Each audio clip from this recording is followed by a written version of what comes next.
Welcome back, ladies and gentlemen.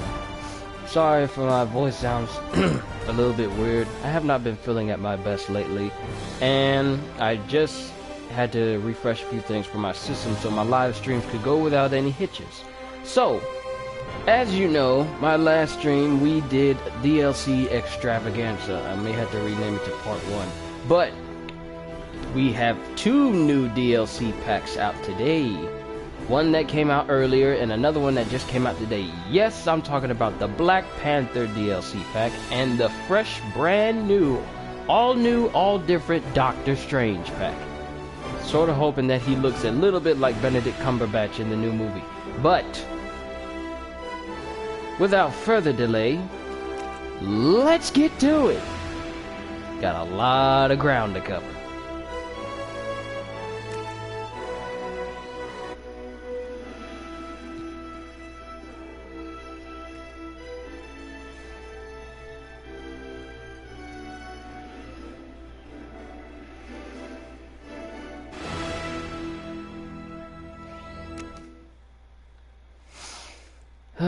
Boy. At first I didn't know if I was gonna live stream this or not, what with my nose and face and everything feeling all congested, but figured I'd do it for you guys.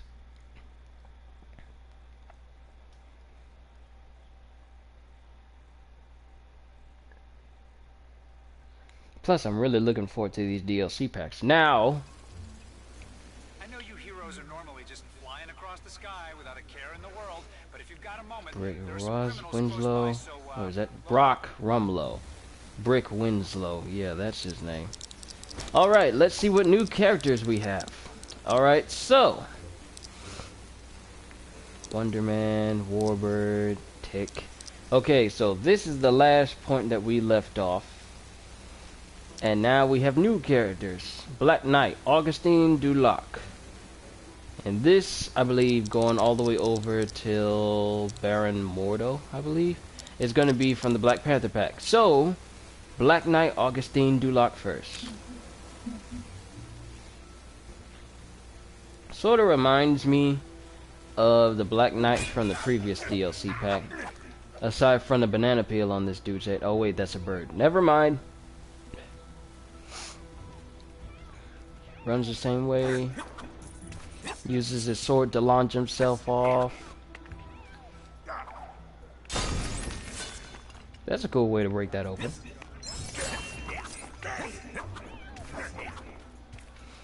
Let's see some combat. And combat is over there. Where you at? Well, the cat's out of the bag and into the cloning machine. Oh, also I have a new controller, so there shouldn't be any more character movement hiccups, such as sporadically stopping or anything weird like that.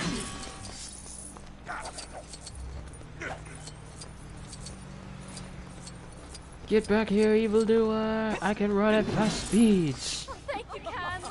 The grandmammy made this bag with her own 2 hands. That's nice, lady. Alright, so combat moves are the same.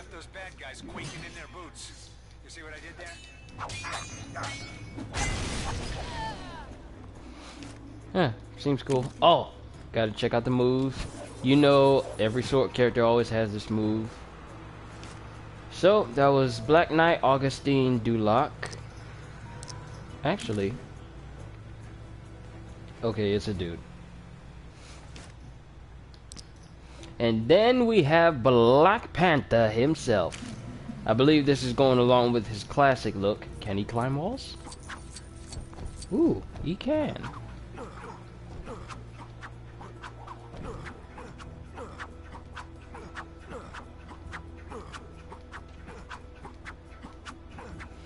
Granted, this is a very tedious way to climb buildings. I suggest using either a flyer character or a character that can climb faster than Black Panther, or maybe even a speedster character. This is just, oh, I'm almost at the top. But this one has golden claws instead of classic silver, instead of the silver claws from the Oh, just a fair warning, I may be talking about the Civil War movie.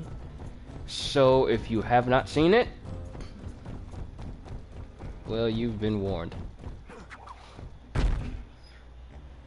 Actually, let me change something up, actually. Let me just look and check something out on my laptop real quick.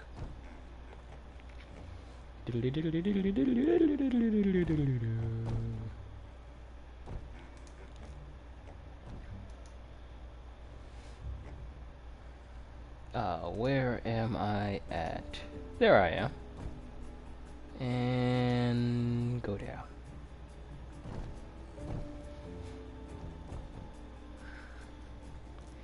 Okay, there we go. Now, that's him at his regular running speed. Strangely, he does not do like a cat-like run. Sort of expecting that, but this might be his royal armor. What with him having a cape and golden claws and everything. But he does do a cat sneak. Okay, there's that. And that's his regular walk.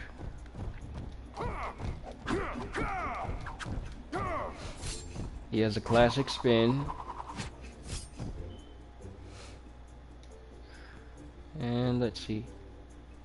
Can he pounce on someone? Hold on, let me see if I can target my other person. Target second player on. Yeah, sure, but where can I go? Actually, let's see if we can find somebody to fight.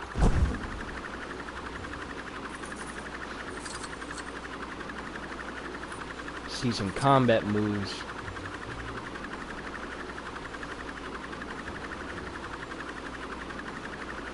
This is odd, they're not telling me that there's any crimes.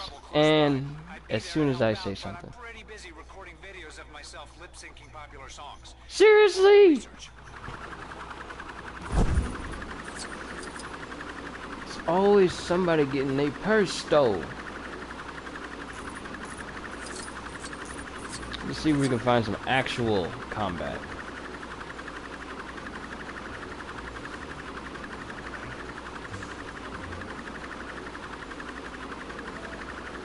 Okay, let's see what we got. Basketball court means yes!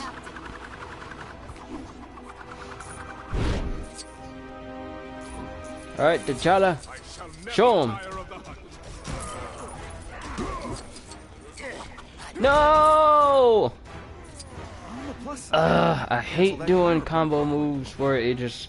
I hate doing that two-person combo move. I had my doubts about you, but you've really stepped things up a notch lately. Keep it up.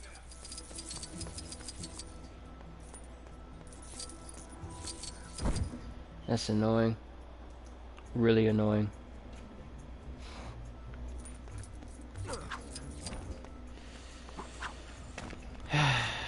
Well, one of them is him jumping in there and slashing them. That reminds me of Wolverine's skill when he could do that. Also, he's got like radar sense. Complete with the Wakanda Black Panther signal. So I guess for now that's one of his moves. I'm pretty sure we'll see it in his DLC levels. So next person we have up is Dora Milaje Warrior. I wonder if this is that one bald-headed chick from the movie that squared up Black Widow when they was walking towards the car. But she uses a staff. Ooh, I wonder if her and T'Challa have any special moves. And I know some people say that his name is just T'Challa since the T is technically supposed to be silent, but yep. It's just the same old basic move. What can she do? Can she throw her staff? Yep. Super high jumps. Don't think that she can do anything that concerns movement or anything. So that's it for now until we come up to some combat. Like I said, we'll get to that in the levels. Next we'll have Killmonger.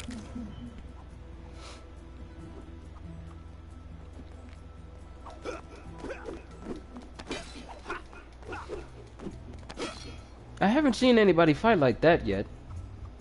I'm pretty sure that there's very few staff-wielding people in the, well, this giant roster, but I've yet to see anybody fight like that. And he has the spin of death move, so there's that.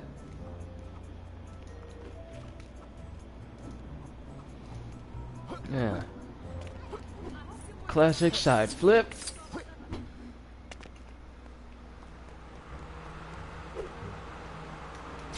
Doesn't have any projectiles though.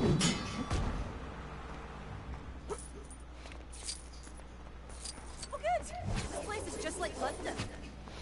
Nah, he seems pretty basic in ways that his moves are just really spear oriented and that's it. He doesn't have any projectiles to throw. He has the classic sword spinning move, but his whole overall staff moves are kind of unique. Now, unless she can do that.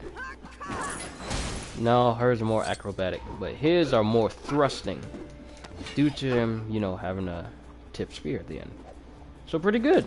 Also, I like the overall design. Gives him a very witch doctor-like look. Next, we have Mane M'Baku. I had a feeling that he was going to be this big. He has a superhuman jump. Never get tired of that.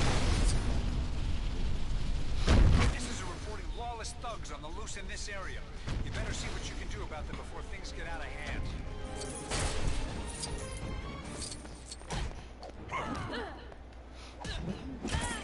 Oh.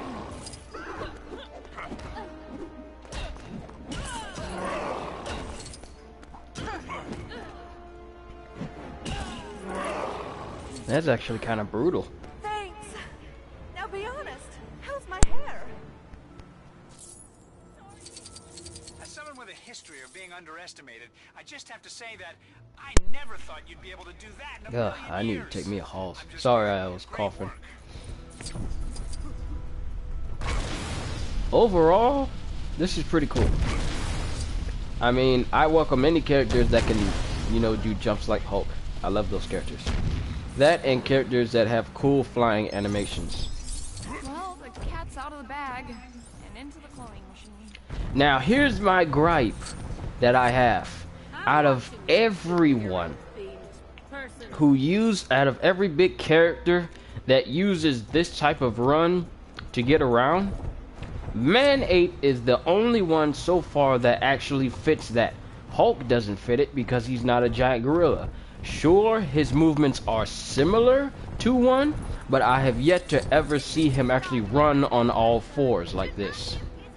I had hoped that they would have gotten rid of that, you know, to actually stay true to the character, even despite him being in the movies like that, but nope. They just want to say that Hulk's just a big giant ape. So let him move like one. So I guess that's them. But overall, I like this. I like this character. Well, I like any big fit characters. Ooh, let's see what happens to a car. He has a classic shoulder drop.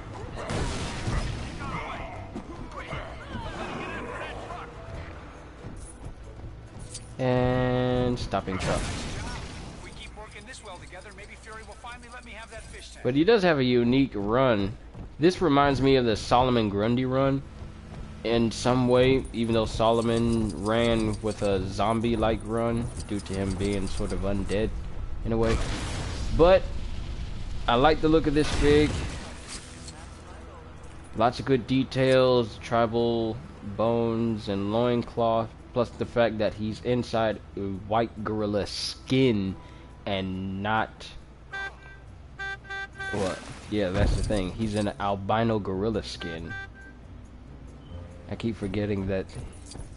Yeah, there's an actual person in there sometimes. But overall, pretty good. Actually, let me see. Classic. Throw car. Ow! I actually hit that guy. Can make rocks come out the ground, as all super figs can do. So that's pretty cool. Next is Shuri. Who is Shorty?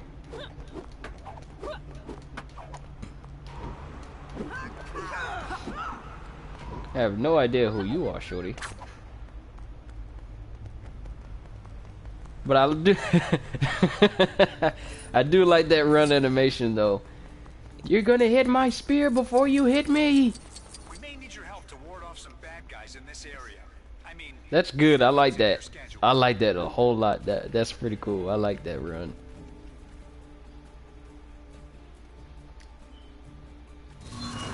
And she has a electrified stun rod? Huh. That's pretty cool. And she can throw her staff.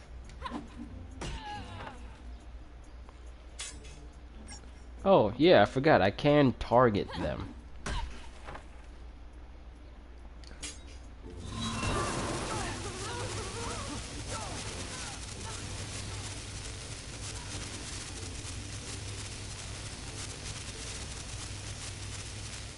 That thing's got some range.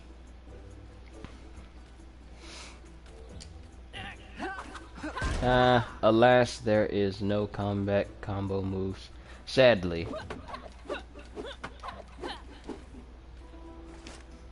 Overall, I like that character. Claw. Classic Claw. Has no special moves, but his ability is firing sound. I can't target you for some reason. But he does have a unique jump where he sends sound waves out from him, which is cool. And he can shoot a sound laser out of his hand. Basically, he's just based around sound, but this is his robot body.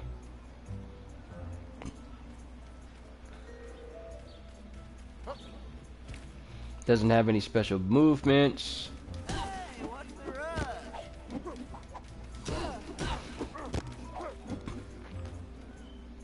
But he does give off a faint, lit up uppercut.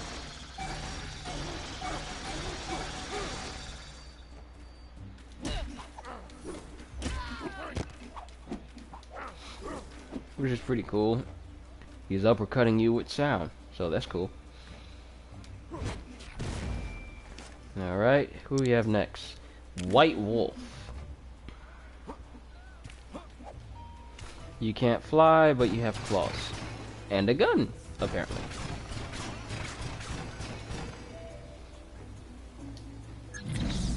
And you can make yourself invisible. That's a useful feature.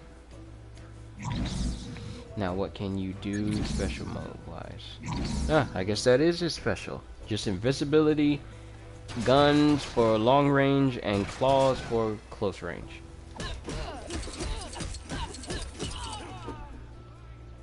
Fast on the punches though, so that's cool. Overall design, I like. I really do. He's like a white Black Panther. Actually, let's compare the two.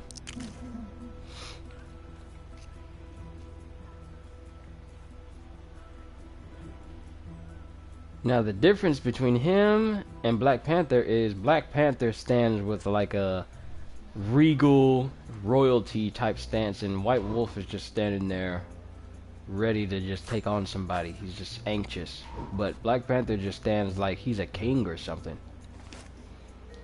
Heh heh. And those are the characters for the Black Panther pack. So moving on to the Doctor Strange pack. Nice. First we have Baron Mordo.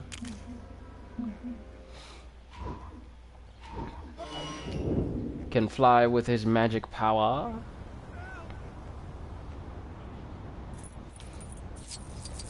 No, it's the person. It's Satchel. It's mine. Help! He's getting away. Stop him!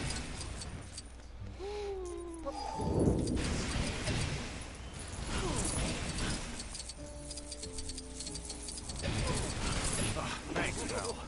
So many satchel snatchers lately. That's another win for the good guys. So we can fly, green energy, green is evil. Look at Rita Repulsa in the new Mighty Morphin Power Rangers movie screenshot. Green is automatically evil. Green and yellow. Can shoot magic green bolts out of his hands. Magic laser or just magic energy beam. Cause a green mist to form around you? Huh, that's nice. It must be his version of a force field. But he doesn't... Oh, I'm sorry. He doesn't have one of those launching takeoff moves like some flying characters do. And this walk. Look me in the hands, in the hands, in the hands. I'll take you over with my hands, with my hands, with my hands.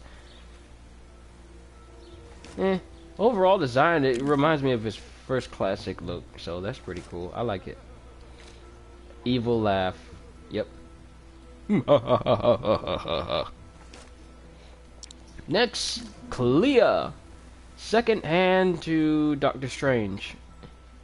Either her or Wong. I don't know if Wong is actually in this one. She can fly with her magic power. Shoot energy bolts out of her hands.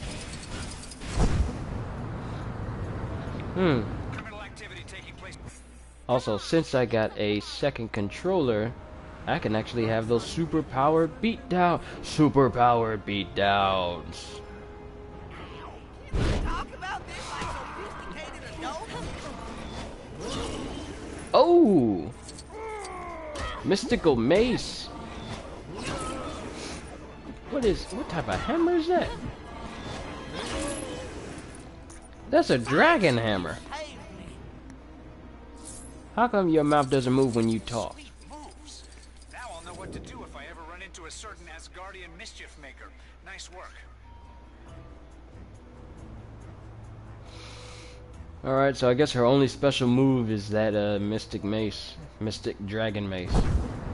Let's move to a more open spot. Now, does she have any combat moves? Oh, wait!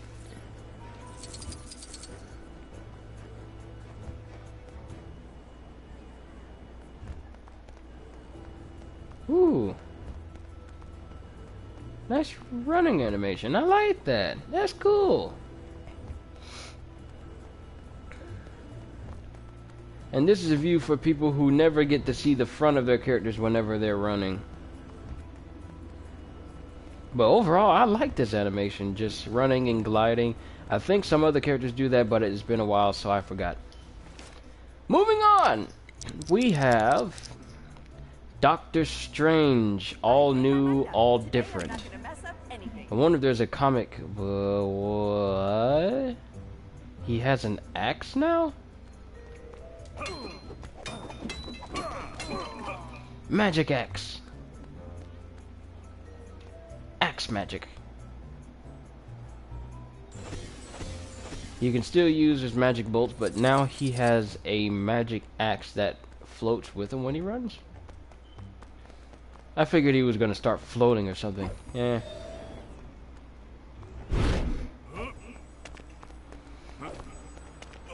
And when he jumps, makes it flip in his hands. Huh. Cool. I may have to... The bank has been hit. Keep your eyes open for a truck fleeing the scene at high speed.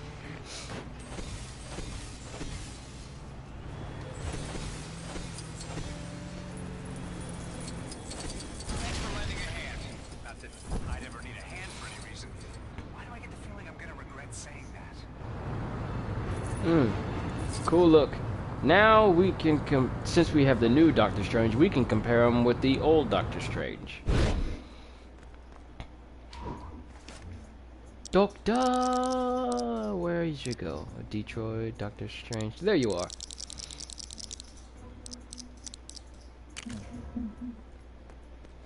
Classic Doctor Strange versus all new, all different Doctor Strange. Notice the difference in attire. There's a lot more detail in all new, all different, especially on his cape lining and his eye of Agamotto. The only difference is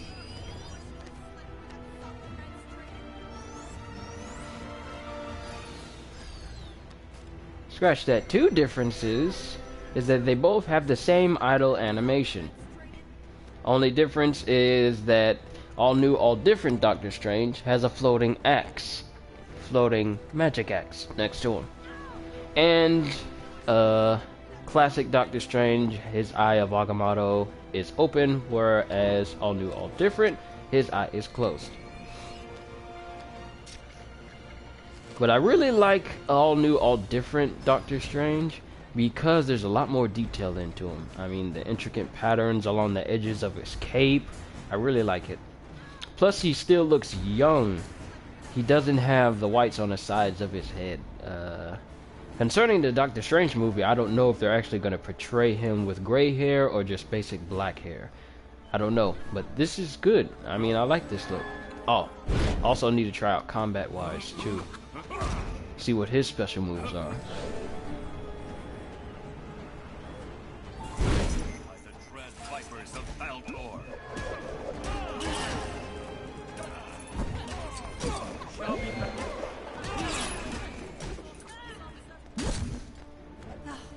Thanks for the help. Huh.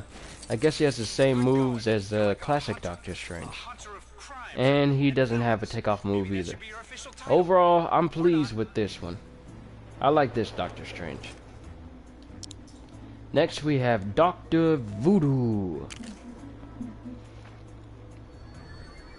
What can you do, Voodoo?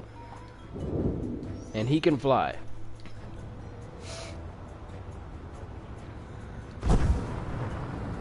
Fly with your magical stuff. I got a cousin out in Tennessee.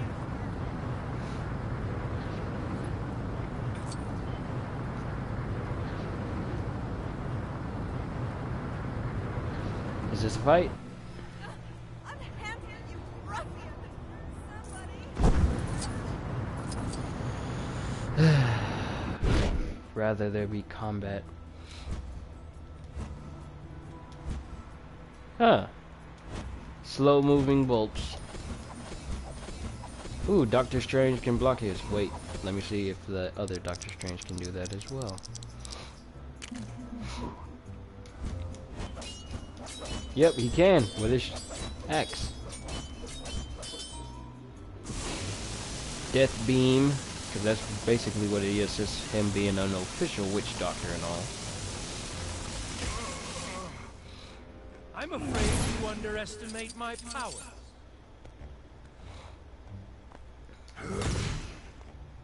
Is that a... Who is that? Is that a zombie?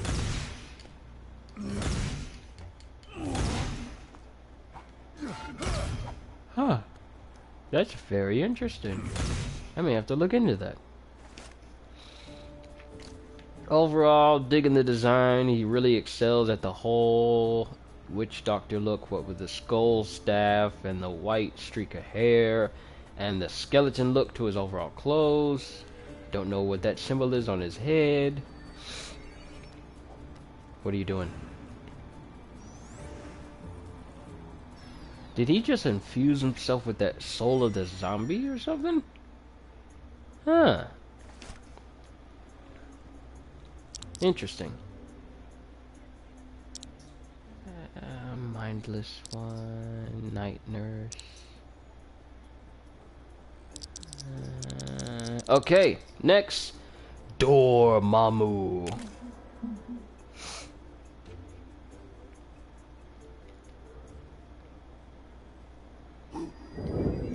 Ah yes, Dormammu can fly. Though I am missing his cape that he had before. At least I think he had a cape. I can't remember. But I like the whole fire trail that he has.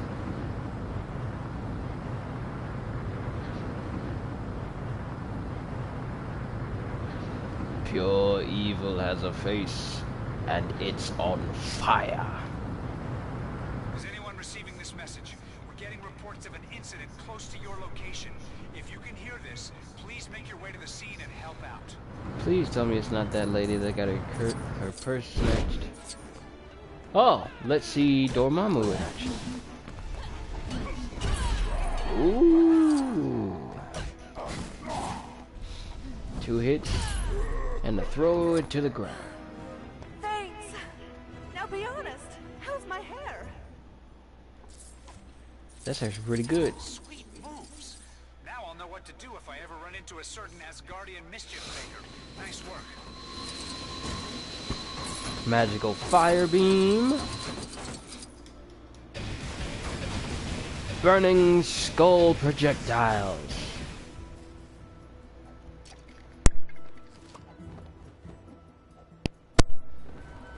Overall, I like the look of this figure. I like how he's portrayed. He's just constantly on fire.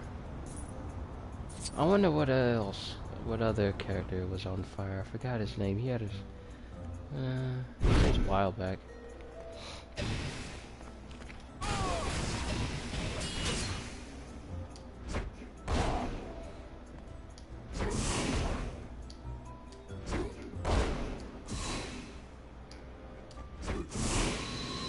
Oh, that's cool. You can jump cancel from his special straight into his beam, so you can sort of jump out of the way and then just immediately charge it up. So in certain instances, this could actually protect you from damage. Ah, interesting. Never knew that there could be attack cancels in a Lego game. Cool. But I like the overall design. Really excel at the you know, evil demon look. Spikes and black and red and flaming skull and holding a small earth in your hands. This, well, you know. Next, Jennifer Kale. I have no idea who you are, but you appear to not have any flying ability. But you do look like you have some magical ability. Yep, that's magic. Plenty of magic. Too bad you couldn't fly though. Could have actually put that cape to some use. It's a shame. Actually, let's see. Do you have any special moves? That's your only special move though. Does she have a magic beam? Yes, magic beam. I'm gonna have to look this lady up too. Next, we have the mindless one, which is essentially a giant rock.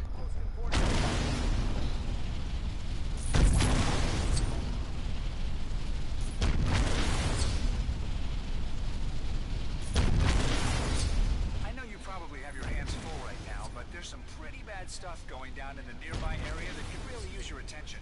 I have a job for you, if you're interested.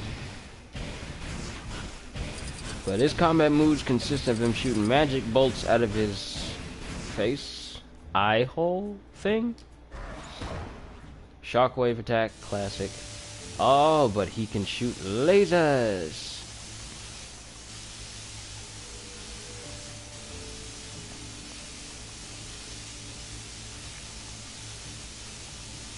Spinning, spinning, spinning, spinning, spinning, spinning, spinning, spinning, spinning, spinning, spinning, spinning.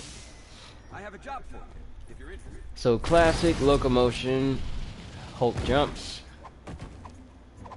I wonder.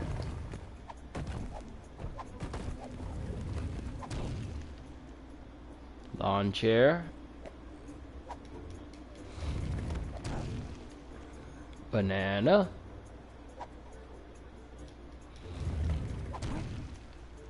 Another banana. Get off the wall. I'll have to look it up on the wiki and see what this guy actually is. I have no idea.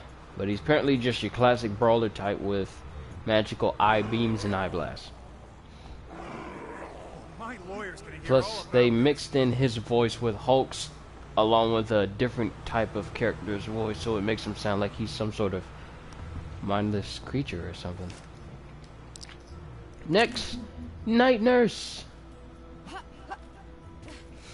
With a nurse cape. Your special weapon is a first aid kit. Isn't that supposed to be used to prevent damage? I have a job for you, if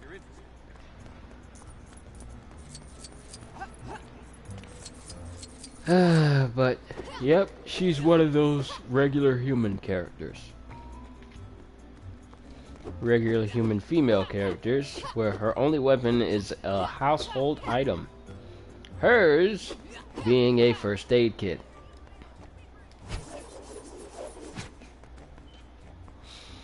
Better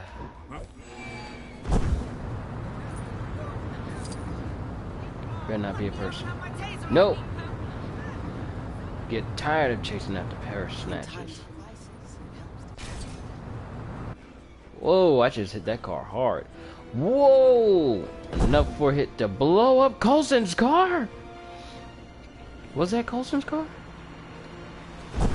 Wait.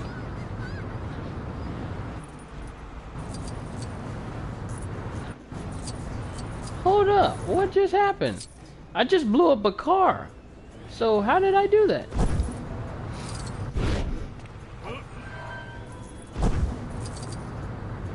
In times of crisis, it helps to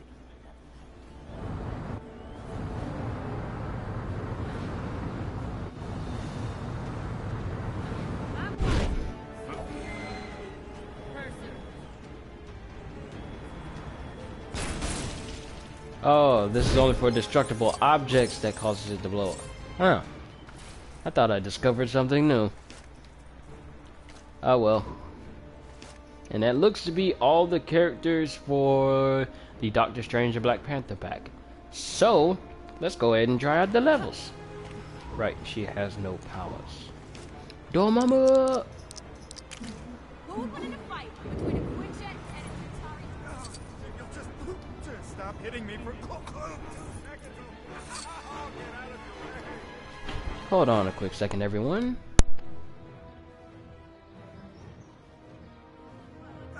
If you'll just stop hitting me for 2 seconds, I'll get out of your way.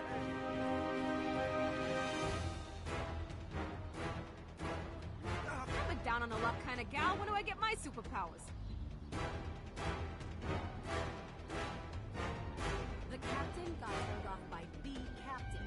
I'm both jealous and... If you'll just stop hitting me for 2 seconds, I'll get out of your way.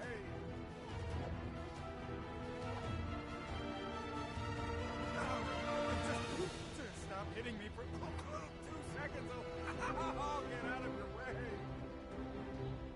What's that? Speak up, Sonny. If you'll just stop hitting me for 2 seconds, I'll get out of your way.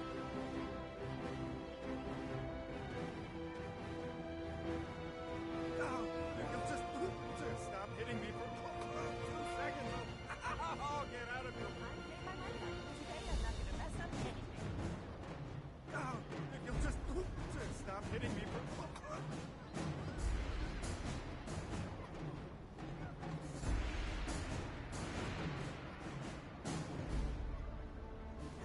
if you'll just stop hitting me for maybe if I look up in the Alright, I'm back.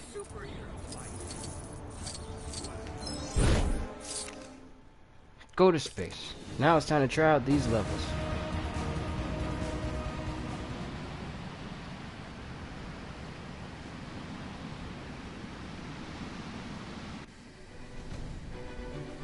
First, Black Panther.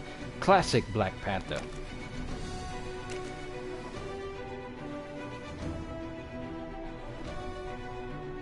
Wakanda, an isolated and technologically advanced civilization on the African continent.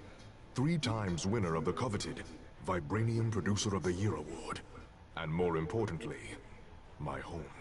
I am T'Challa, son of T'Chaka, and like my father before me, I serve as the Black Panther, protector of my people. I'm also pretty good at crochet. My first real test as the Panther came in the form of Claw, a greedy mercenary who took my father from me. With the help of my sister Shuri, I prepared to save my people and bring Claw to justice. Let the hunt begin. Oh, so Black Panther has a sister. That explains who We Shorty knew that is. Claw was in the council chambers across the city, but it was no longer safe to travel on my skybike without being spotted. We had to proceed the rest of the way on foot. I shall never tire of the hunt.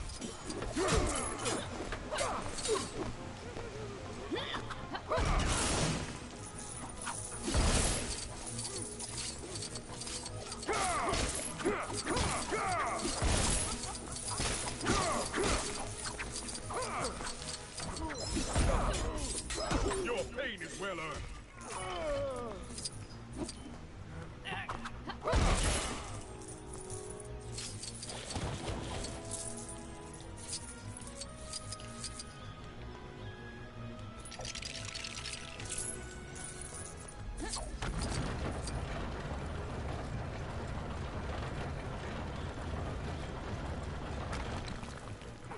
And I'm just now noticing that that statue is just a giant panther.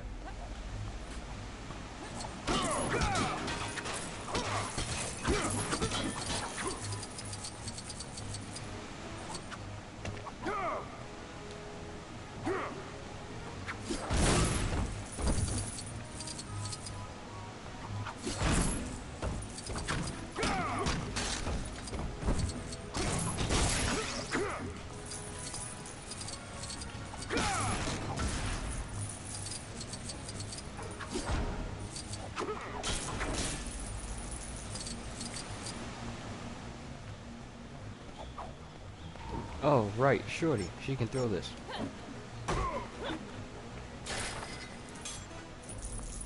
Right, I completely forgot.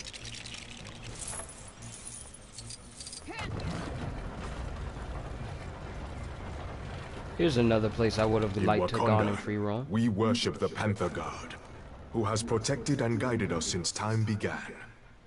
It is from her that my powers are blessed. Like I said, I really would have liked to go to Wakanda. Not just Africa shipyard. Ah, man, something's in my eye. Dang it, dang it. Ow, ow, ow. This is really painful. Ow, ow. Yep, gotta get this out. I gotta get it out. Dang it, I hate all these interruptions.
Wow, that got annoying. Whew.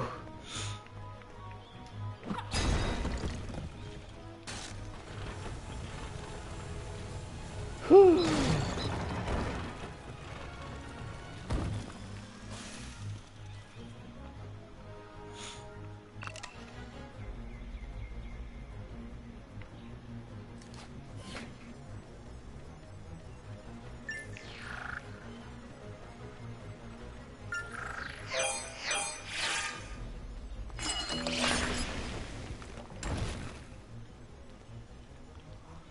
Consolation prize.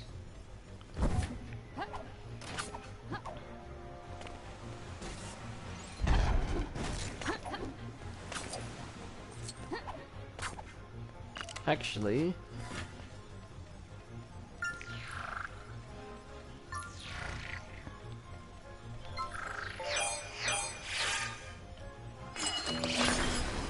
they make you want to think with these levels or something.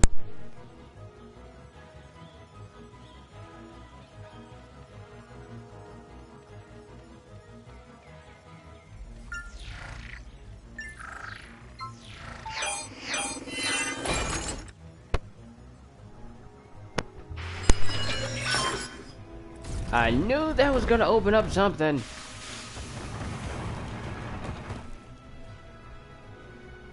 The most direct route to our destination was over the turbines. A dangerous path, but we had no other choice.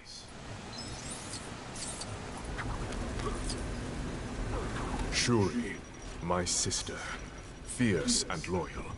I had always tried my best to protect her, though she rarely needed it. Her skills as a warrior were only matched by her intellect.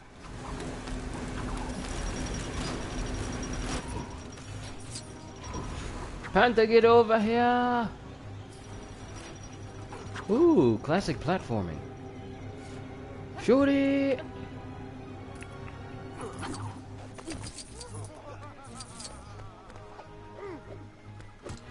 Yeah, we're bad. Let's smash some pots in the courtyard. Yeah. It was as I'd feared.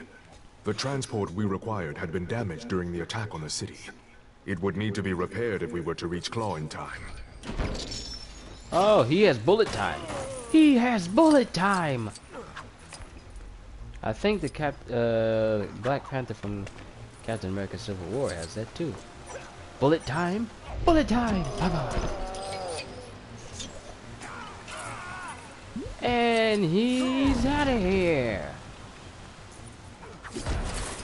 Too bad you can't superheat your claws.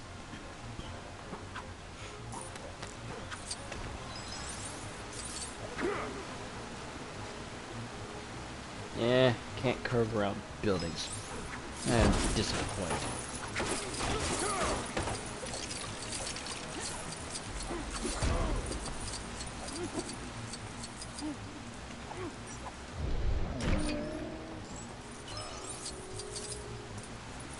Shuri, throw your spear. Shuri's skill with a spear was incredible. I did not envy those who sought to test her.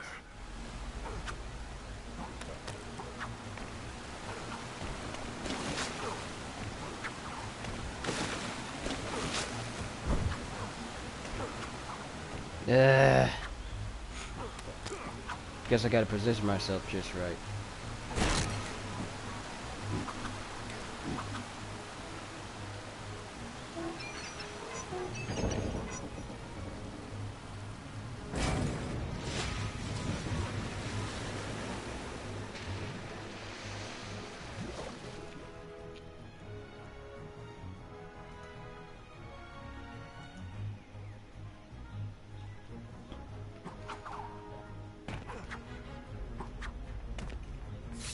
Dig!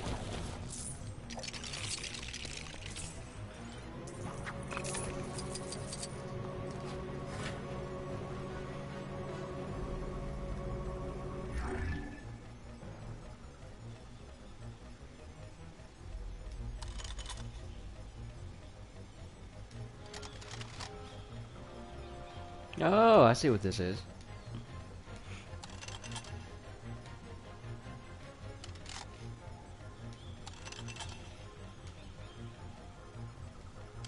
This has to go all the way down to this Black Panther symbol over here.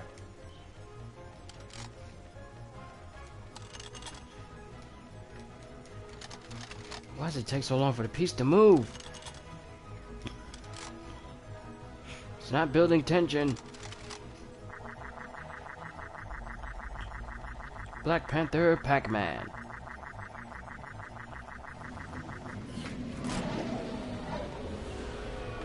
We managed to complete the repairs and were soon on our way.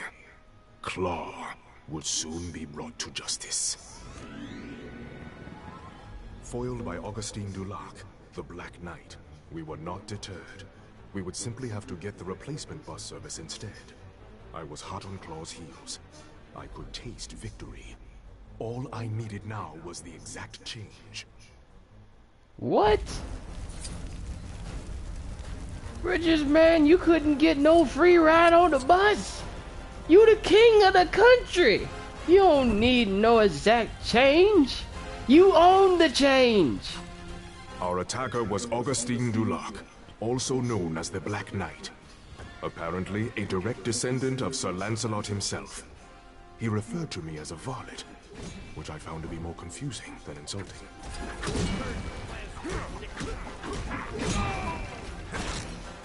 That was uncomfortable.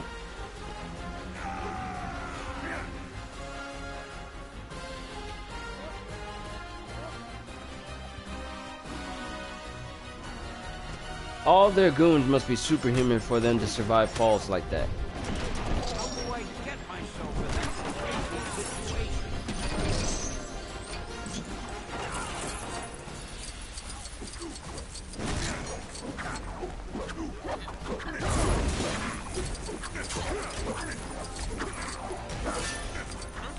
The Black Knight appeared to wield his ebony blade clumsily, like a brute. However, I had to be careful that this wasn't simply an act to trick me into lowering my guard.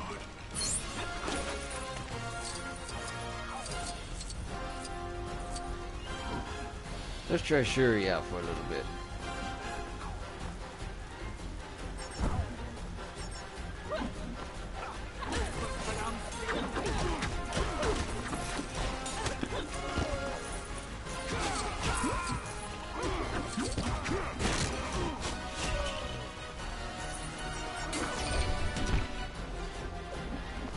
Move too slow there.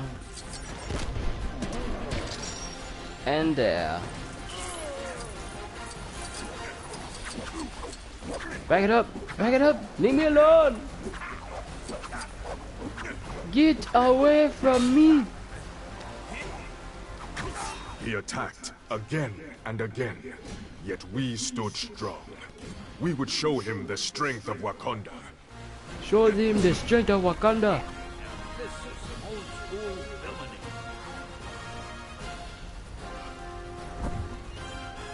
Show him the strength of Wakanda. The power of the Black Panther.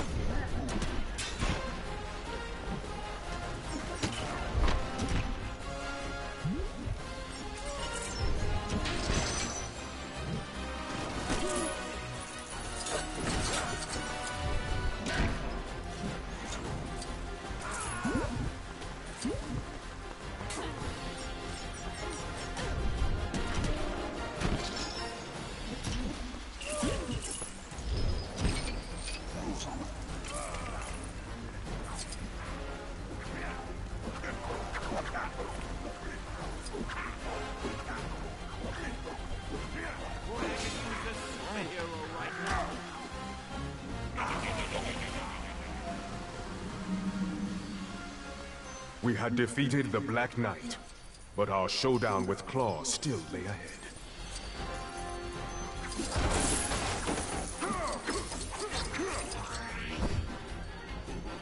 I guess that's something special.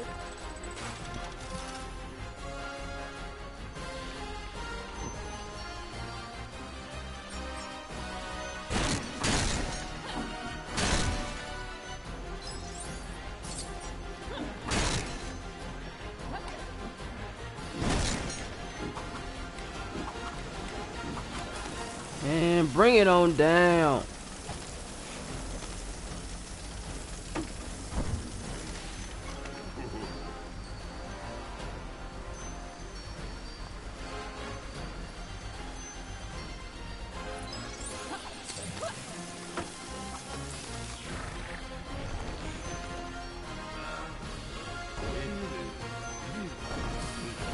I see somebody in there.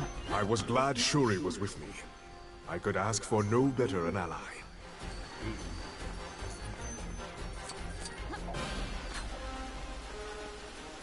Finally, I came face to face with the criminal Claw. The Black Panther had now located his prey.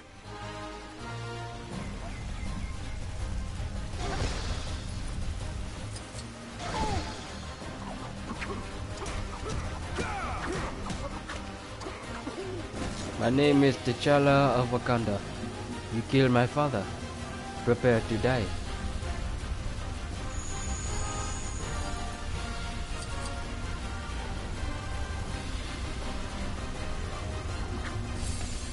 He has a sound hammer.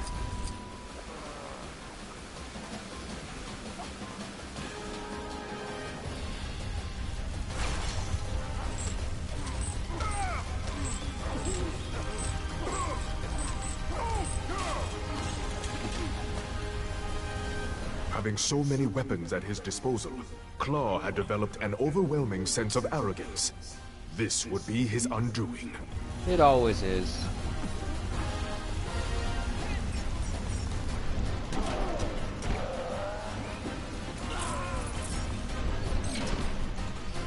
Faster than a bullet. Don't you know his powers? He's fast enough to dodge point-blank range machine gun fire. As our battle continued, the danger rose ever greater. Wounded prey always fights hardest before the end.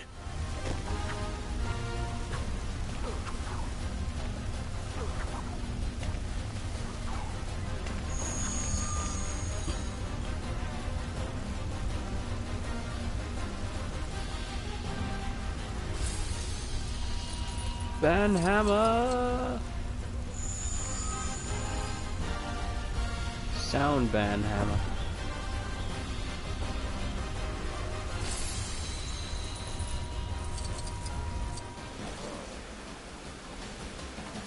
By all means, call in your boys. Or do that little silly grapple thing that you like to do.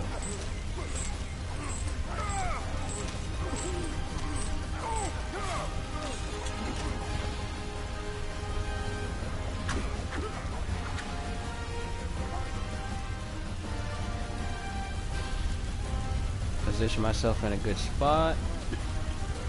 Wait for him to come by. 2, 3, 4. Oh, that's faster than Quicksilver.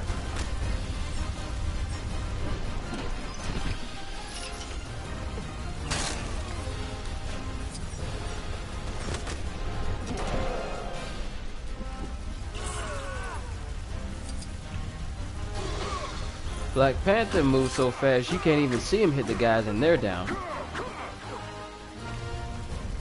Quicksilver, he moves slow enough for people to actually see. This is where my journey begins.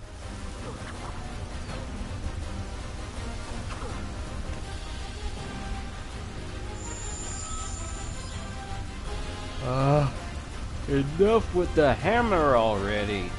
It didn't work the first time. It's not gonna work 7 through 452. The hammer won't work.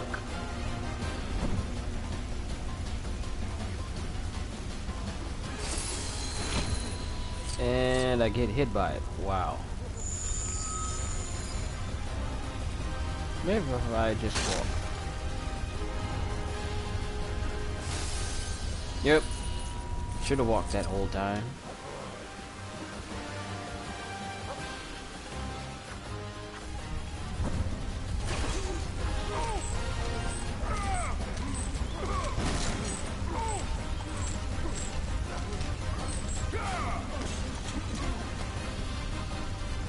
Victory came at last. Claw was finally defeated, and would face the judgment of the Panther God. But not before he faced mine. With Claw disarmed. Disarmed. His army for hire fled like the cowards they are. We repaired our great city. Both its walls and people have never been stronger. My sister, too, has shown herself to be a force to be reckoned with. A force that Wakandans will soon desperately need. But that's another story. Oh, snap! Those who've seen Civil War know that reference! Oh, that was nice!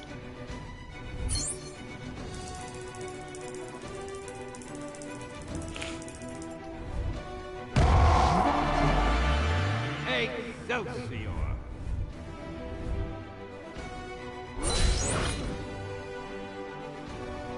That was nice. I like that level, especially that node to what happens at the end. I love it!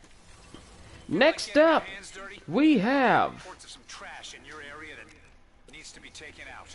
Doctor Strange. Then we got Doctor Strange, and that will be it, people. And then the next time, the DLC Extravaganza, I believe, may end with the Marvel Agents of S.H.I.E.L.D. All new, all different Doctor Strange. Let's go.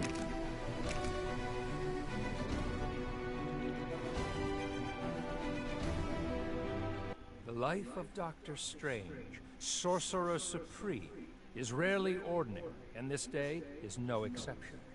While deep in study of the Book of Ashanti, the Eye of Agamotto alerted me to intruders in my Sanctum Sanctorum. Mordo, that mystical menace, and being aided by Dormammu from the Dark Dimension, those fiends. What this gruesome duo don't know is that I too have an ally from the Dimension of Darkness. There is a chance that with the aid of the beautiful Clea, I could foil their dark purpose. Does she have a By kissy the face? hoary host of Hogan, they will learn what it means to tangle with the master of the mystic arts. Okay, let me just point something out here. I have never seen Lego characters with that type of facial expression before, especially a kissy face. I don't know if that was a kissy face, but that's exactly how My it looked. sanctum was under attack and I had to defend it. I could keep his puppets at bay, but with Dormammu's power aiding him, Mordo's shield was impenetrable. My only hope was Clea in the Dark Dimension.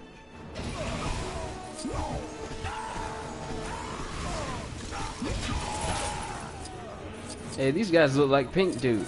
Pink guy. Hey, boss.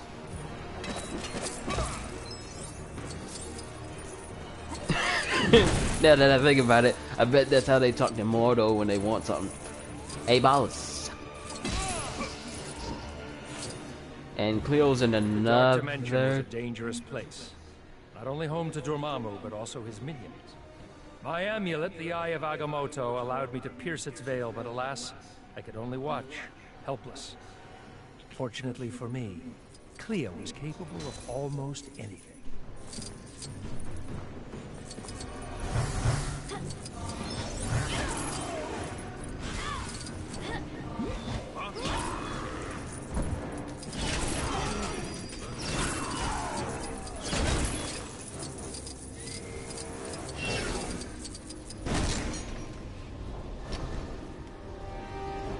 Two Stark Industry batteries.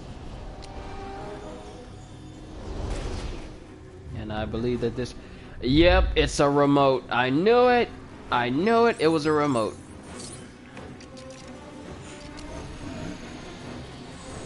Haha. No more TV for you. When static comes on, it's time to go to bed. Dormammu was distracted and Mordo's power waned. Unable to maintain his shield, he was left vulnerable. Now was my chance to strike. Magic. Strike with magic. Lots of magic.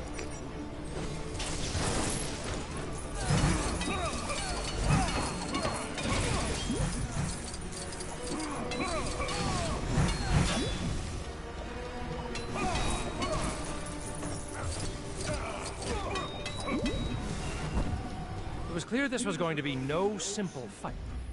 I only hoped that Clea could continue to distract Dormammu, to make Mordo vulnerable to me once more.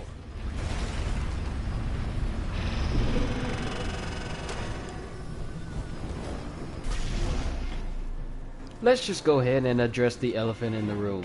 We are in another dimension! The dimension of Dormammu. Wait, hold on. Did someone say something? Oh, hello everyone. I'm sorry. I had my page slightly scrolled down. I apologize for not seeing all of you. Hello, Kimberly, and hello, Aiden. Nice to see y'all.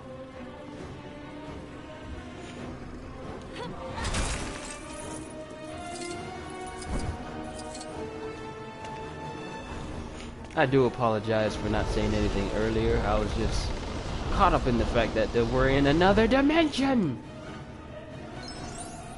And likewise, I would have liked to be able to free roam in an area that looks like this.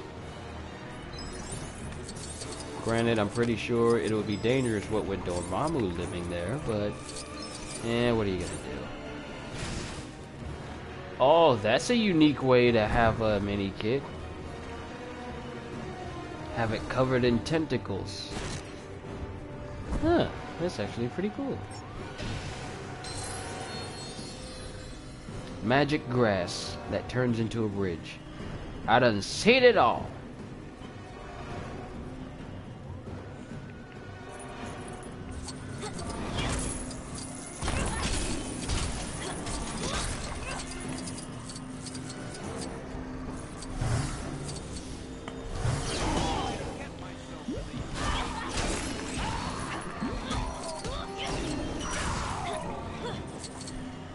Does this confuse him? Does her magic confuse people? You forgot to pay your interdimensional cable bill. We're pulling the plug. By the mystic moons of Manipur, Clea had done it again. I could feel Dormammu's rage echo across the dimensions.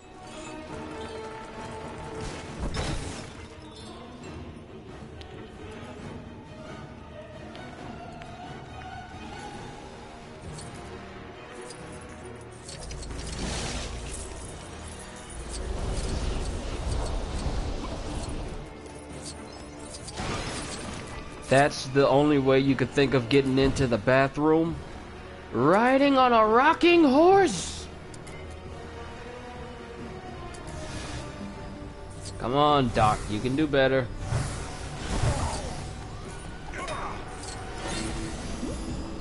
You cannot hit me. I have a magic shield. Magic shield is impenetrable to the likes of you mere pink guy mortals.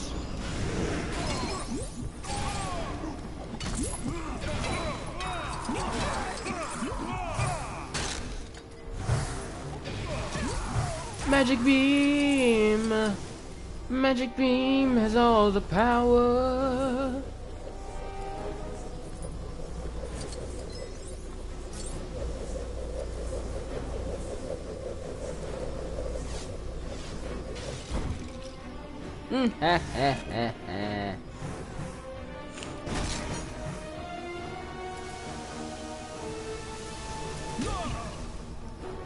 Oh, I guess I'm supposed to do a magic shield like this, and...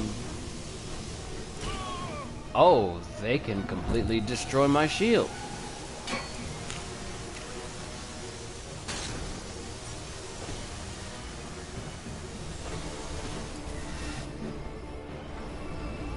Ah, there you are. Once more, Mordo fled from me. I hoped that Clea could find a more permanent distraction for Dormammu, so I could end it. Stop blowing holes in my house.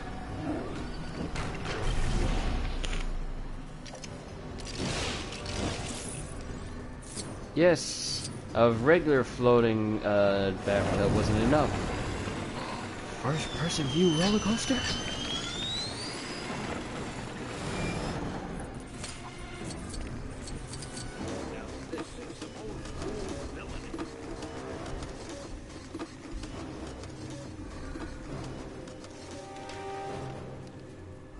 You know, that's exactly how my face looked when I rode the Fury 325. Granted, I had shades on, so you really couldn't see my eyes.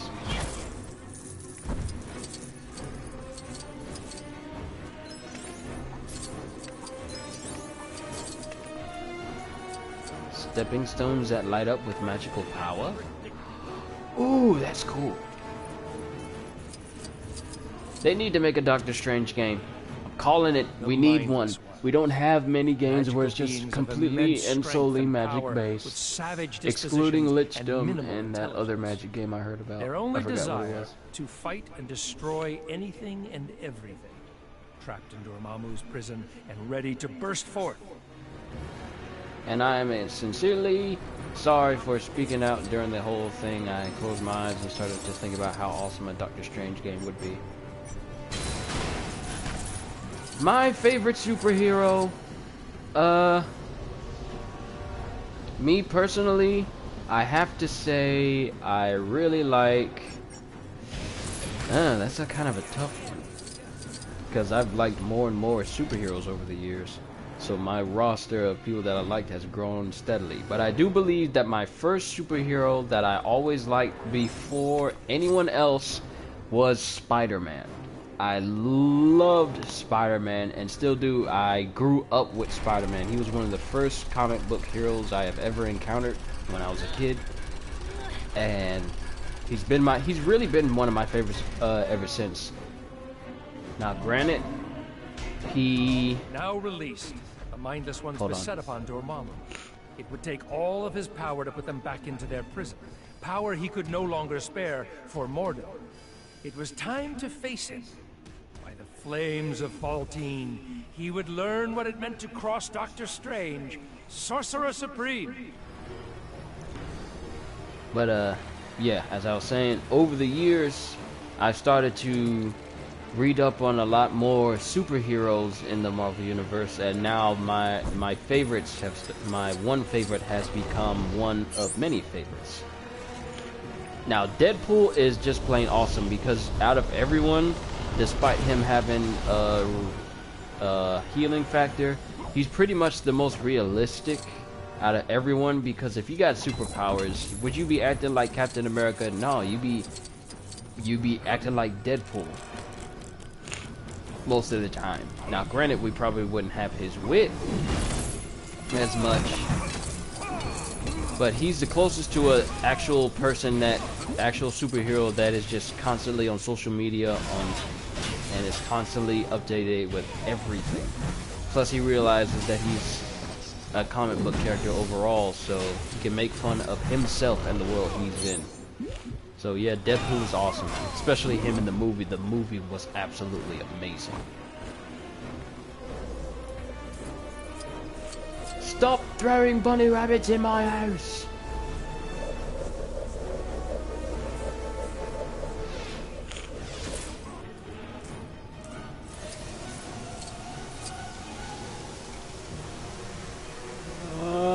Seeing as how it's quick, it's very quick to win these beam struggles. I'm gonna actually make it look like an actual struggle. He gets so close to me, then push it all the way back. It's a permanent beam struggle. Man, I forgot I wish the fighting games like from Dragon Ball and Naruto had the clashes like they used to, where you hit with 2 moves and you would have to battle over which it hit very hard.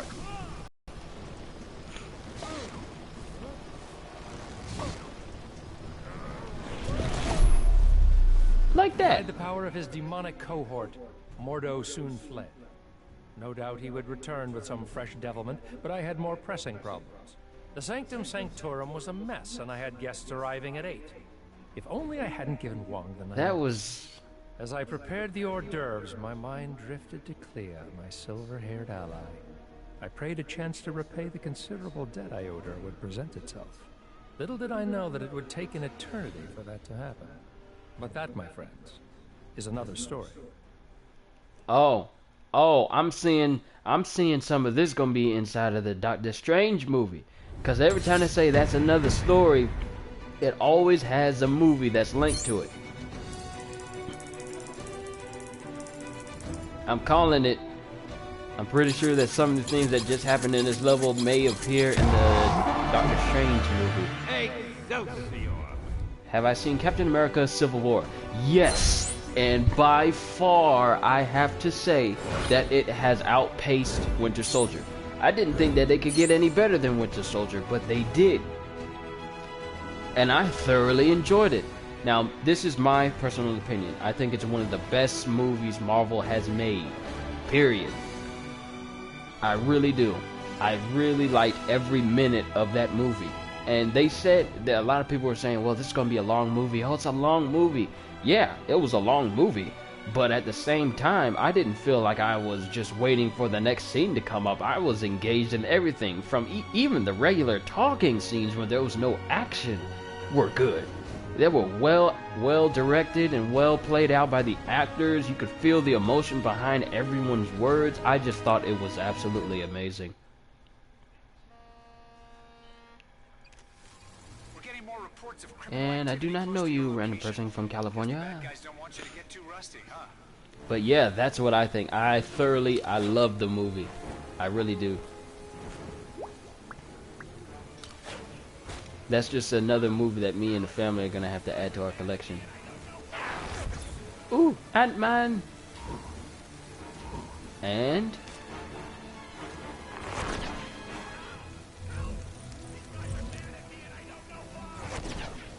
And... For those who have seen the movie... Yeah, just let that sink in.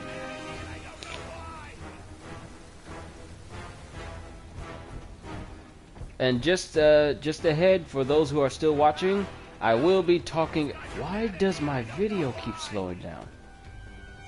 For those who have seen the movie, I will be talking about Civil War spoilers, just in case, but I'll try and keep it to the minimum to those who are watching and have not, but still want to watch. Well, actually, I may not just speak about the movie at all. I'll try my best not to, because there still could be a good number of people who have yet to see it. But overall, the movie was good. Well, and I seen it in IMAX, so... And for some rare reason, I managed to get a middle seat at the top row. So I was able to enjoy a full view of the movie screen in a comfortable position with perfect sound on both sides. So it was thoroughly enjoyable. I love it.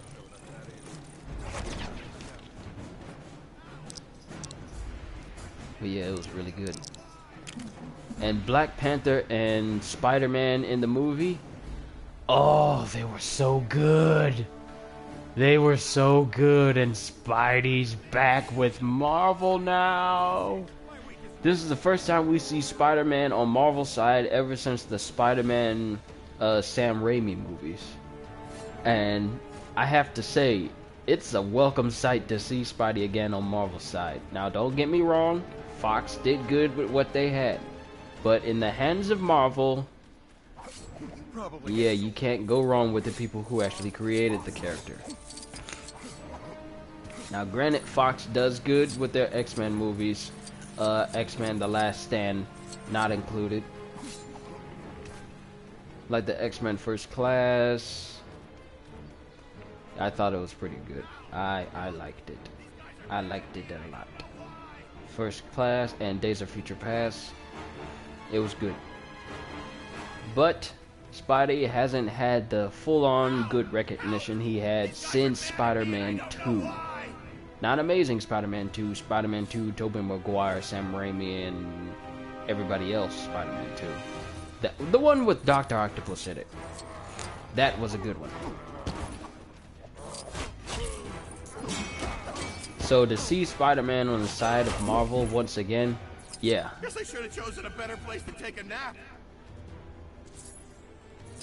What is up with my video? I just have to say that I never thought you'd be able to My do connection's that in a good, so million why does it years. keep lagging Just like that? kidding. Great work. Huh, that's weird. Anyway, thoroughly enjoyed the movie. I thought it was extremely good. There were some things I was hoping would be present in the film, but it was just a minor gripe, but that was it. It wasn't a complaint about the movie in general, just a minor gripe. I was actually hoping for it, but even though I didn't get it, I still enjoyed the film regardless, because I thought it was just plain awesome. So yeah, once again, Marvel does it again. And here's one thing I'm wondering. And I'm pretty sure that some people have gone and seen the Batman vs. Superman movie. I'm gonna talk about it. So, I went to go see Batman vs. Superman. Now, granted, people have been waiting for this movie to come out for a while. Ever since Man of Steel and the Batman movies came out, we've all wanted to see Batman vs. Superman. It's one of the biggest comic book movies that everybody wanted to see, because come on, it's Batman and Superman. But in spite of that, we were all very hyped to see even a slight preview. Now, when the previews came out for the movie, we were all, yes, Batman vs. Superman. Oh, it's gonna be so good. Oh, I can't wait to see it. Oh, Batman's gonna beat Superman. Oh, he's gonna have kryptonite inside his suit. There was a whole bunch of theories going out for the movie the moment the trailer came out last year. And everyone started talking about it. And there was so much hype going behind the movie. Now, first and foremost, I will be talking about Batman vs. Superman. So that's gonna happen. So if you haven't seen the movie, I apologize. But going into the movie, I went open-hearted. I mean, I seen one reviewer's headline for it, and I ignored it because I wanted to go in completely free of opinions and opinionated decisions. So, I went there with both my dad and sister. We went to go see it. And we went to go see it, I don't think in IMAX. We went to go see it at the Movie Tavern. It's like to those who know what that is, it's basically a restaurant slash movie theater where you can actually order food and have it delivered and have it catered to you while you're watching the movie. Like, the chairs actually have extendable tabletops where you could just put your food, and they have like gourmet food. It's not just like movie food, there's actual gourmet food there too. But we went there, we went to the movies, and going into the movie, yeah, it felt nice. And I started watching the movie, and then I saw something that immediately made me think of another movie. And as I thought of it, it started to tell me that, well, it's basically that movie, but it's with Batman and Superman in it. So in the starting scene of the movie, and to those watching, is everybody okay with me speaking about the Batman vs. Superman movie before I continue?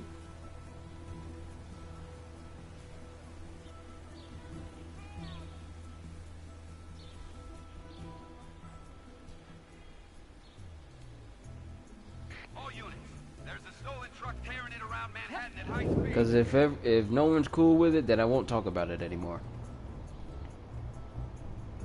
Okay, so that's one, and I believe, Aiden, you may be the only one watching right now. But that's fine. One person or 100 person, doesn't matter much to me. Yes, in the beginning scene of the Batman vs. Superman movie, we are treated to yet another flashback to the death of Batman's parents. Once again, for the 50th time of what is this, the 8th Batman movie? We are treated once again to the death of Batman's parents. Once again. I mean, I don't know why we have to be treated with that. Yes, we know, sorry, I apologize for that. Still feeling a bit congested. But, yes, we see this all the time. Every time a Batman movie comes up, we always see the death of his parents.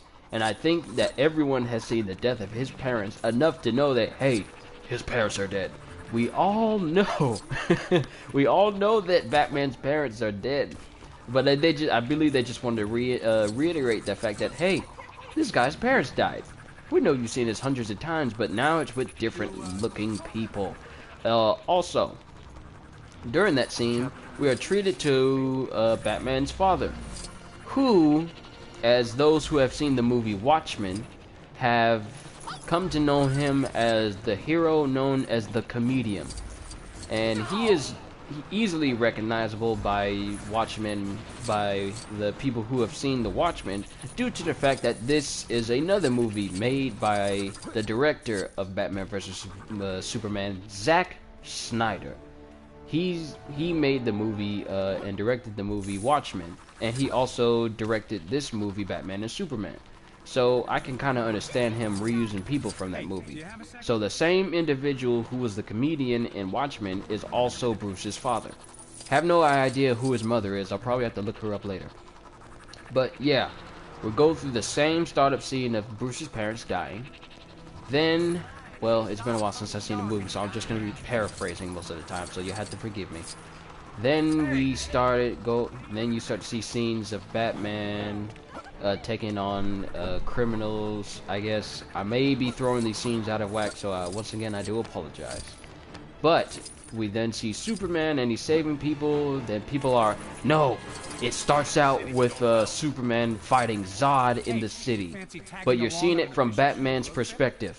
And seeing as how Batman doesn't have superpowers, he generally does not go out in the daytime. He's trying to save people in his regular Bruce Wayne. Well, he's out just driving and he's trying to save people in Metropolis during the entire fight that Zod and Superman are both fighting in. And you can see quick glimpses of them flying across the city, destroying buildings with people still inside, and Batman's trying to save them. And there's at one point where those who have seen Man of Steel know that Zod gets his laser vision after he sends Superman flying through a building. Well, from Batman's perspective in Batman vs. Superman, he sees the laser vision just cutting through the entire building, and then it starts to fall down, and then it literally almost crushes the little girl out in the streets. And then he tries to ask her where her parents are, and she tells them that, well, they were up in the building that just fell over.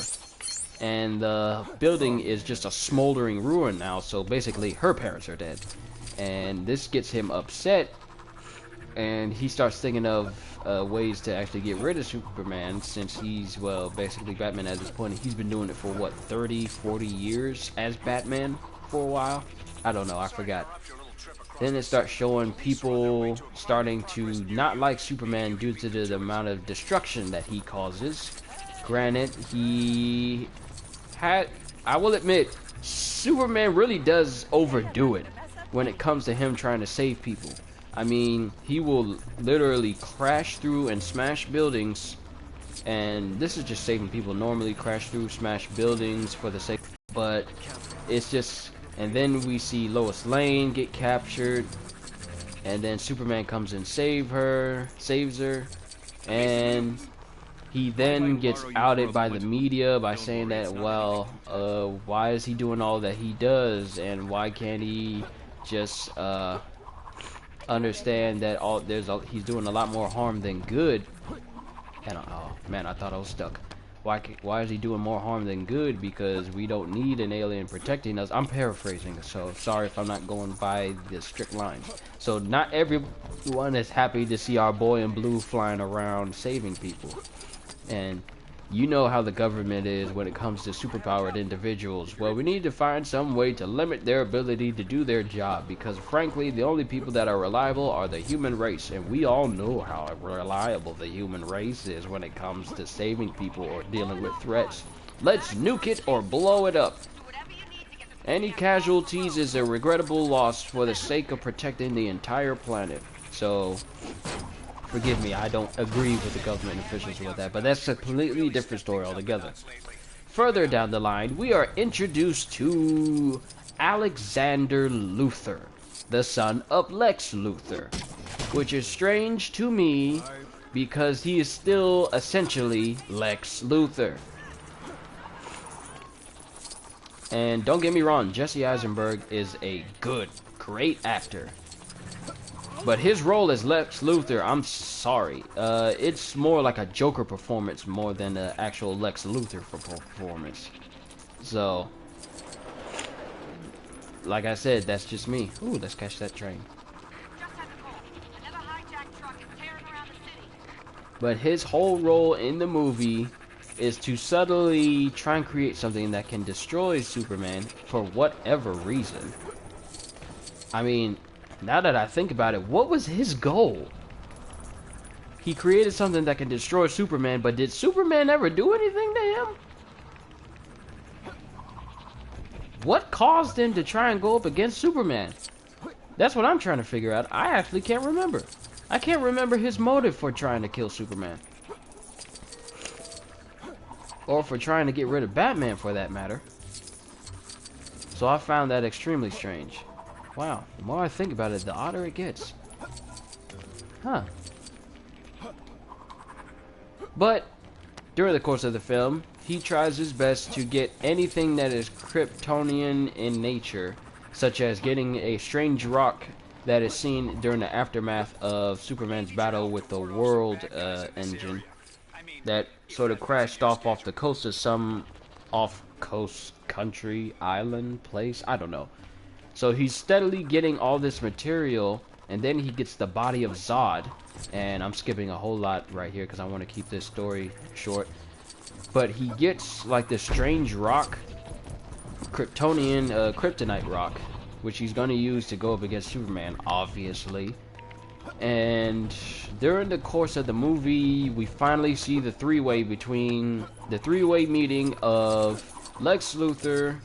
He's not Alexander, he's Lex, despite his ridiculous looking Joker hair. I'm just going to call it Joker hair. We see the final meeting, the first meeting of Lex Luthor, Bruce Wayne, and Clark Kent. And during this time, you can already see the animosity towards both Bruce Wayne and Clark Kent due to their ideas of how heroic should be handled. Like, Bruce Wayne finds it ridiculous how the Daily Planet could tell people from Gotham that a guy who flies around shooting fire from his eyes is any more better of a hero than a vigilante in a dark city that is nothing but crime. And he's trying to, and he makes his mark on people, trying to keep them safe, but in a more dark way, is any better. So that already leads to a bit of animosity between the two. And during the course, Batman knows that something is up with Lex Luthor because he's doing a whole bunch of shady things that he's, for some reason, able to find out about. Hold on, got a cough.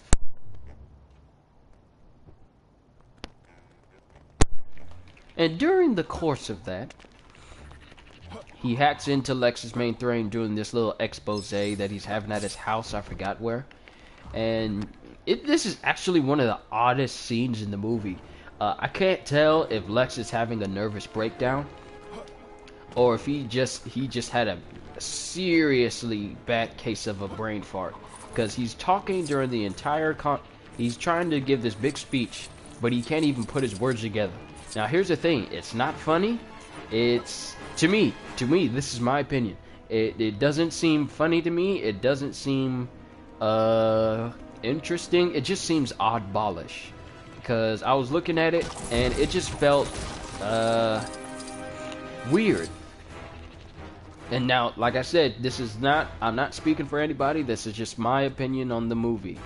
But overall, that one scene, it was just, wow, this is how he's going to act. He's so smart, he can't even piece together his own sentences. That's the shtick they're going with. He can't even figure out his own sentences. So, yeah, that scene was odd to me.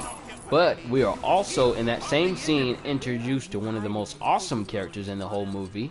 And yes, Batman and Superman are in it, but this one character is still awesome. And we all know who I'm talking about. I am talking about Diana Prince.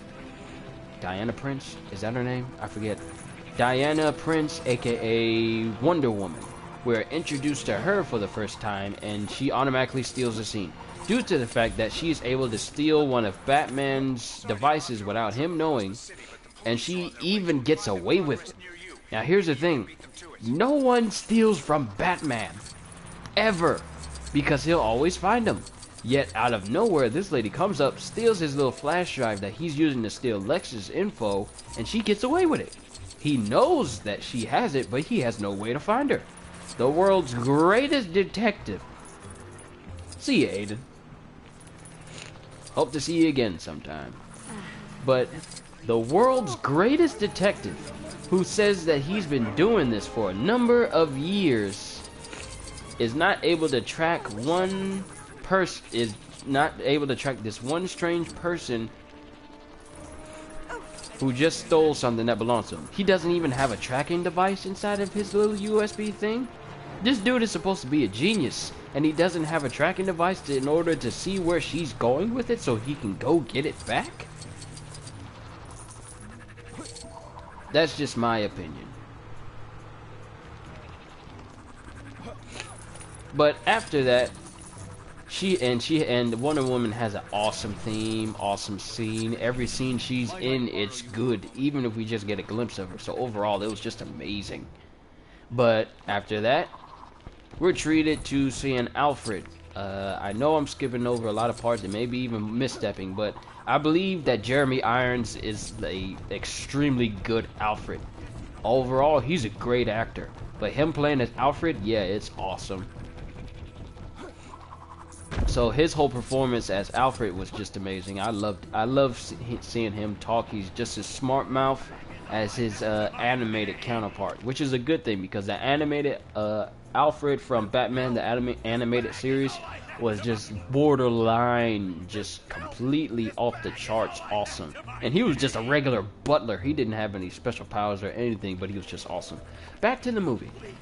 Now, we then see Lex trying to get permits to get access to the Kryptonian ship that has crash landed in Metropolis during the aftermath of Superman's Zod fight. Now, the government official that he's trying to get this permit from does not trust him. She thinks that he's completely a blown out of the park lunatic. And quite frankly, he is. But she doesn't really let him get permission to get into the ship, or at least take samples, or Zod's body. He does get access to go inside the building, however, and we're introduced to one of his theme song when he walks into the quarantined building for the first time. And I gotta say, it has all the cliches of an evil theme. And the way it works is the music's playing, and the way he's walking in time with the music. And it's hilarious too, because he's just walking with the music. I think it's called, I forgot the name of it, but I forgot the name of the soundtrack. But the whole time the music is going, I was saying, wow, they're really doing this. This is like a scripted walking montage. This is montage music. And it was both funny and good at the same time. Now, granted, I listened to it a whole bunch of times because it just made me feel evil. Oh, you love it when I'm evil. Do you evil laugh? But it was still good. So that's one of the few gems in the movie is the soundtrack. The soundtrack is awesome. But he gets access to the Kryptonian ship, and using a piece of kryptonite that he cut apart, he cuts off pieces of Zod's skin so he can get access to the actual Kryptonian ship that is locked out and can only be opened by a Kryptonian. So he gets access to that. And during the course of the movie, he eventually gets access to the ship altogether due to him planting a bomb in a courthouse that Superman is apparently going on trial for, because, you know, the human race in the movie is completely stupid. And they apparently can't think of anything beyond, why is this alien saving us? We're perfectly capable of saving ourselves. And I say saving with the parentheses. But he's apparently on trial because of the destruction he caused, even though humans aren't any better. And he goes there willingly. I mean, there's a whole bunch of protesters out in the front of the courthouse saying, no, we don't need aliens in our planet because, you know, it's our planet. We were here first, and we're the only intelligent life on the planet. And I say intelligent with the parentheses. So during the whole extent of the court, and the lady, she's trying to be dramatic, saying that this is a day for truth. This is the day where answers will be answered, questions will be answered, and all that you have done will somehow be rectified. I'm sort of wondering, if they put Superman on trial, what exactly can they do to him? He's an alien that cannot be killed by human means. So I do think that the scope of them imprisoning him would not work, because if he's put in a situation that keeps him from saving people, he's going to ignore it. Where is everyone?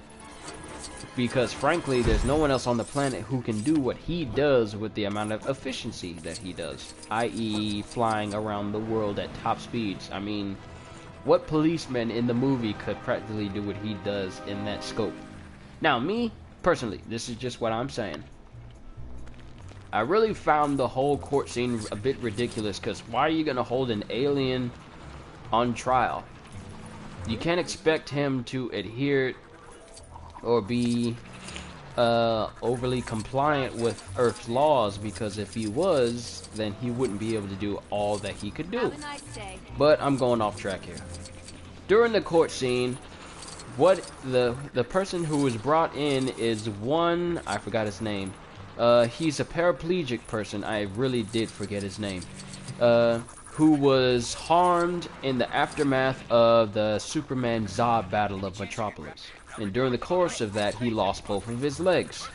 And at one point in the movie, he climbed onto the Superman statue that's in Metropolis, and he spray paints over it, vandalizing it with the words "false god," as if saying that everyone thinks that Superman is a god that should be looked upon and should be relied on, but that's not really the case, because that's not how Superman wants to be viewed. But he's just taking matters in his own hands. During the course of the film, Lex Luthor encounters him, gives him a brand new chair so that he can no longer have to rely on his basic wheelchair, and then he has him become a witness in the trial of Superman. That's another thing.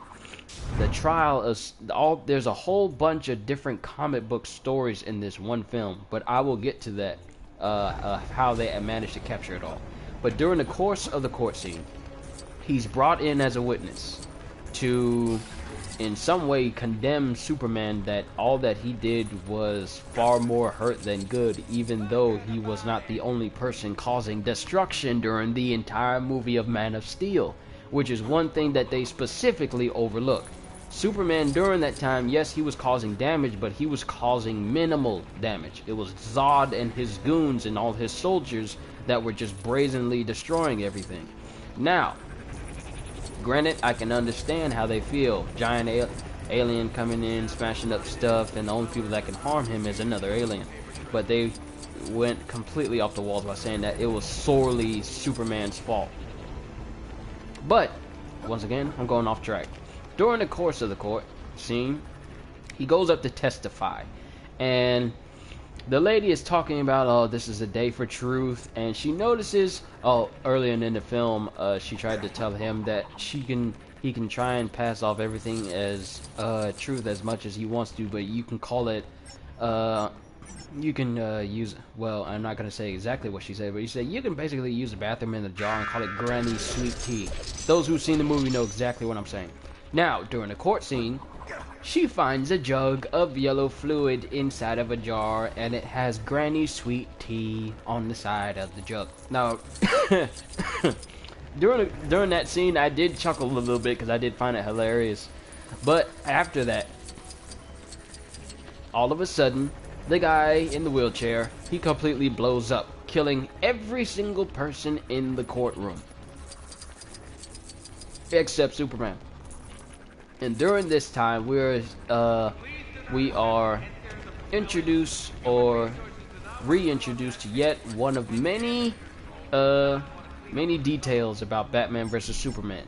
There are so many slow motion scenes in the movie. I mean, I thought I seen a whole bunch of it during Watchmen, but Batman vs. Superman has so many slow motion scenes. And during this scene, apparently, Superman was so overridden with guilt that it literally caused his power to see through everything to be so diminished that he couldn't see the bomb in the guy's chair. And during that time, I can't tell if people realize, hey, Superman didn't do that.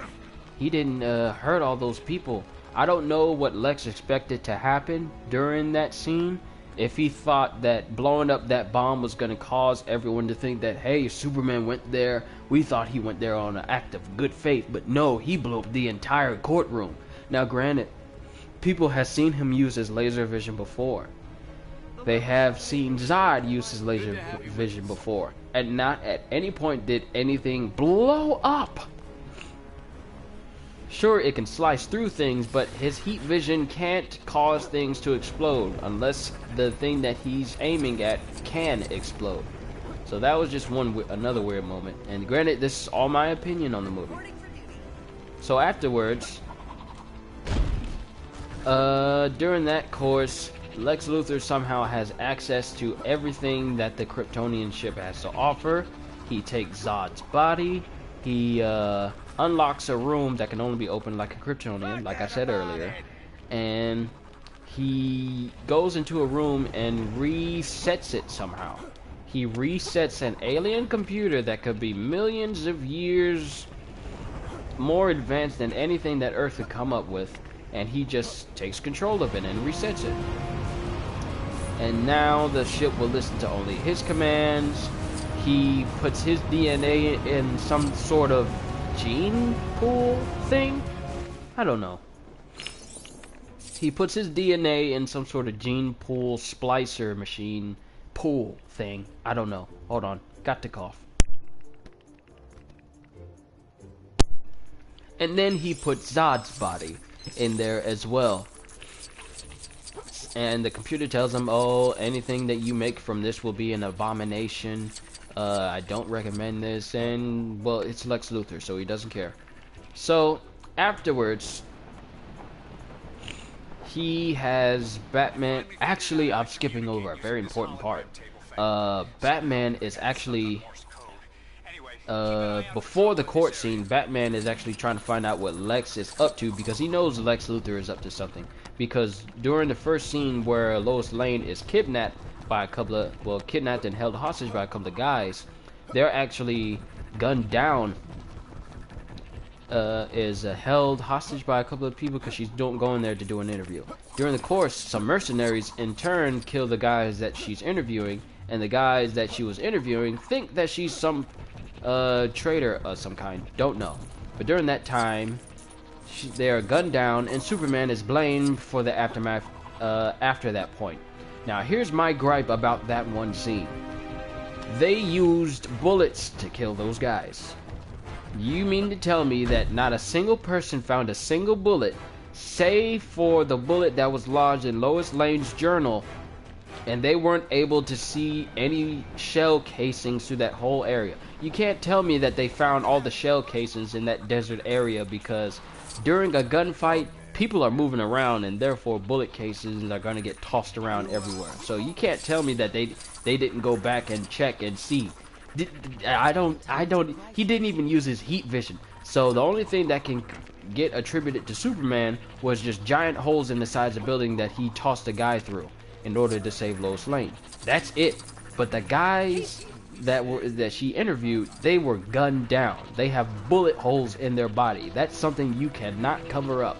So you mean to tell me that those who tried to say that Superman killed all those guys in the desert, they didn't even bother to autopsy the bodies? Yeah, that's a lie. So that's another thing that threw it off. But during that time, those guys were paid by Lex Luthor to make it seem like Superman killed all those guys with guns. Yeah, that's believable. So that gets brought up back again because Batman finds out somehow, and Lois Lane finds out too, but she's just a side character in this movie for some reason. I don't even know why she's there. She doesn't do anything except find out, hey, Lex was behind all this. Batman finds out without Lois Lane, so that makes that entirely pointless. So, during the point of the movie where Batman is chasing after the guys who are trying to deliver a giant Kryptonian space rock, he chases after them in what I believe is one of the more brutal showcases of Batman's Batmobile chase scenes, because he's crashing through buildings, smashing cars, blowing up cars with people still inside. Batman kills people in this movie. He doesn't physically hold it. No, yep, wait, I'm wrong. He does hold a gun. He actually kills people in this movie. I mean, you can't tell me that they're jumping out of every car they're in before he blows them up. No, they're blowing up and crashing into buildings after he shoots them. So Batman's killing people in this movie. So that's just one thing that doesn't stay all that much with Batman's no gun policy. But I digress. So, hold on, let me move my mic here.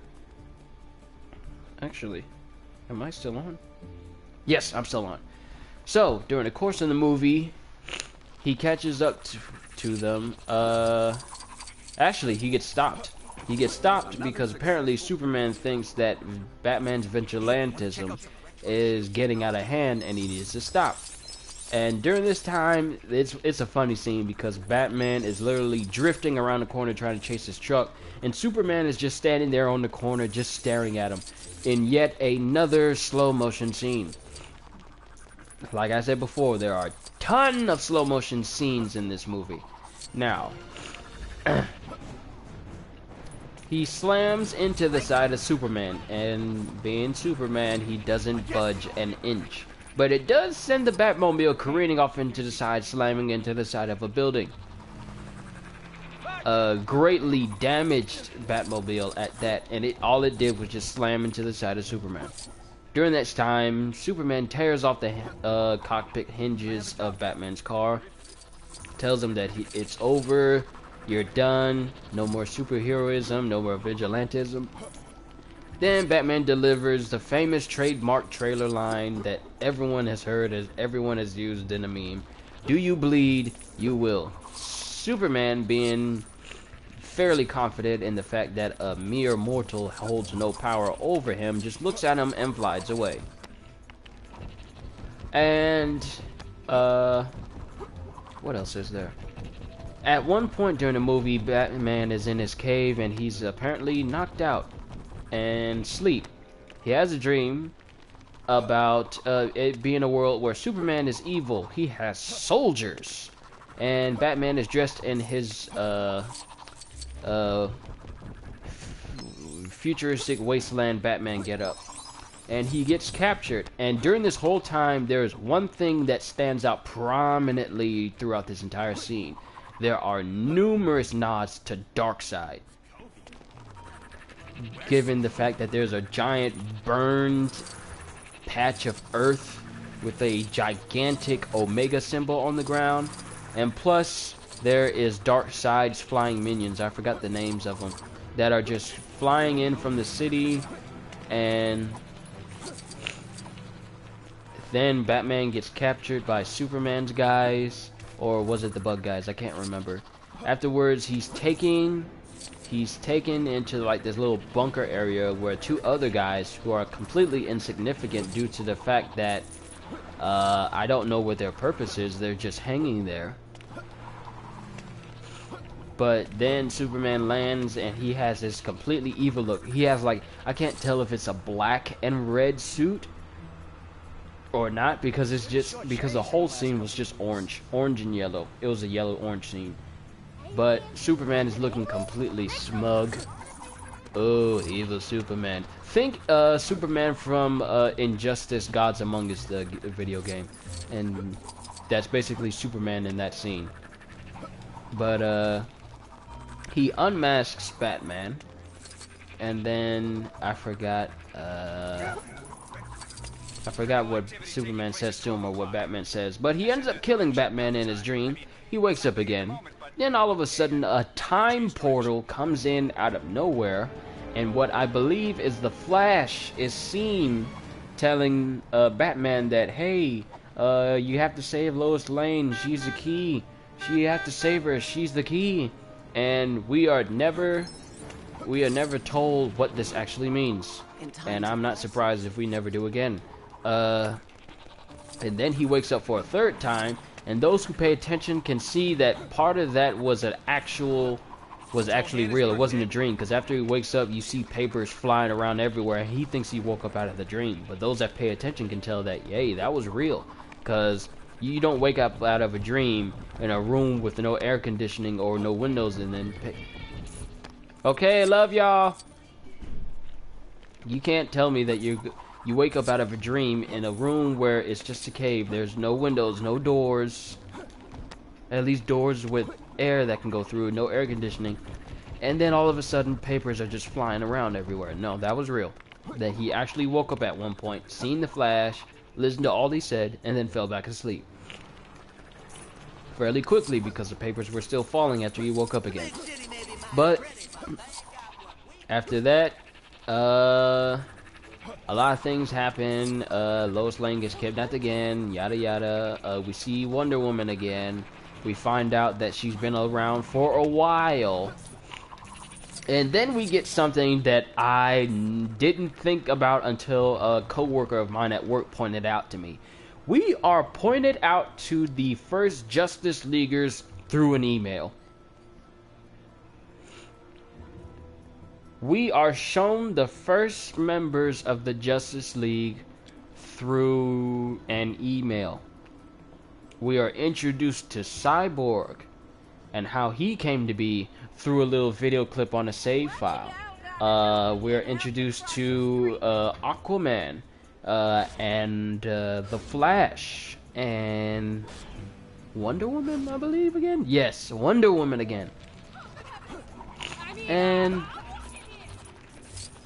granted, these were nice character introductions, kinda, but they really didn't do the characters justice if they were just little snippets.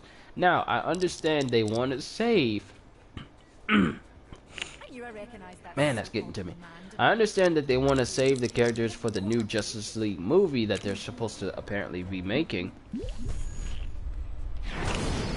But, at the same time, it just felt a bit tacked on. Now, I understand official introductions where we are officially introduced to the characters, but introducing them to little, hey, just to let you know, these are going to be the people that are going to be in the Justice League movie. Long-haired Flash and his ability to move fast enough to catch cartons of milk before they even move past the door handle. Aquaman, who just happens to be Khal Drogo, but he can swim and he's not dead. And Cyborg, have no idea who you are, but apparently you're going to be transformed into a nanobox Robo-Man. And Wonder Woman, who is possibly the best character in Batman vs. Superman movie overall. Better than the title characters. And we're introduced to them. Batman finds out who Wonder Woman is. And during the course, we're introduced to, well, not introduced, but we're shown that Martha Kent is kidnapped by Lex Luthor's guys, and so is Lois Lane. And during the course of this, Batman prepares himself to fight Superman because he wants to kill him. Because apparently, we know he has superpowers, but all the destruction that he caused, even though it wasn't just him in the city, is too high to ignore, so we have to find a way to kill him. Because he's just dangerous. Now granted, this is how Batman thinks. Anything that has greater superpowers than him, or anything that is stronger than him on a galactic or cosmic or universal scale, you gotta find out how to kill it first before you can call it friend. That way, just in case if they do go rogue, you could just kill him and say it was a mercy killing. But that's just me going spitballing off of something completely different. But Martha Kent gets kidnapped, Lois Lane gets kidnapped, and she's introduced to Lex Luthor for the first time. We are literally near the end of the movie, and Lois Lane doesn't meet Lex Luthor until near the end of the movie. I would have expected her to meet him sooner, maybe through an interview or something. She is a reporter after all. But no, she doesn't meet him until near the end of the movie. Then he has one of his little mind spasms while talking to her. Gets really odd. He pushes her off the building. Superman saves her. And here's something that I haven't said at all. Superman is emotionless during the movie. The only time he actually shows any emotion is during the bathtub scene with his loving Lois Lane. The only time he smiles is when he gets in fully clothed with Lois Lane in the bathtub. That's it. No smiles. He doesn't make any emotions during the whole movie except for that one opening scene. And being angry does not count. Looking angry does not count. He has to show emotions like he's a normal human being. So you mean to tell me that after all that has happened during the fight with Zod, he's gone completely emotionless with so much guilt that he can't even perform his duties as a superhero? No, that's bad. Superman is a happy individual because he's the Blue Boy Scout of good. Now, he saves Lois Lane after Lex Luthor pushes her off of a building.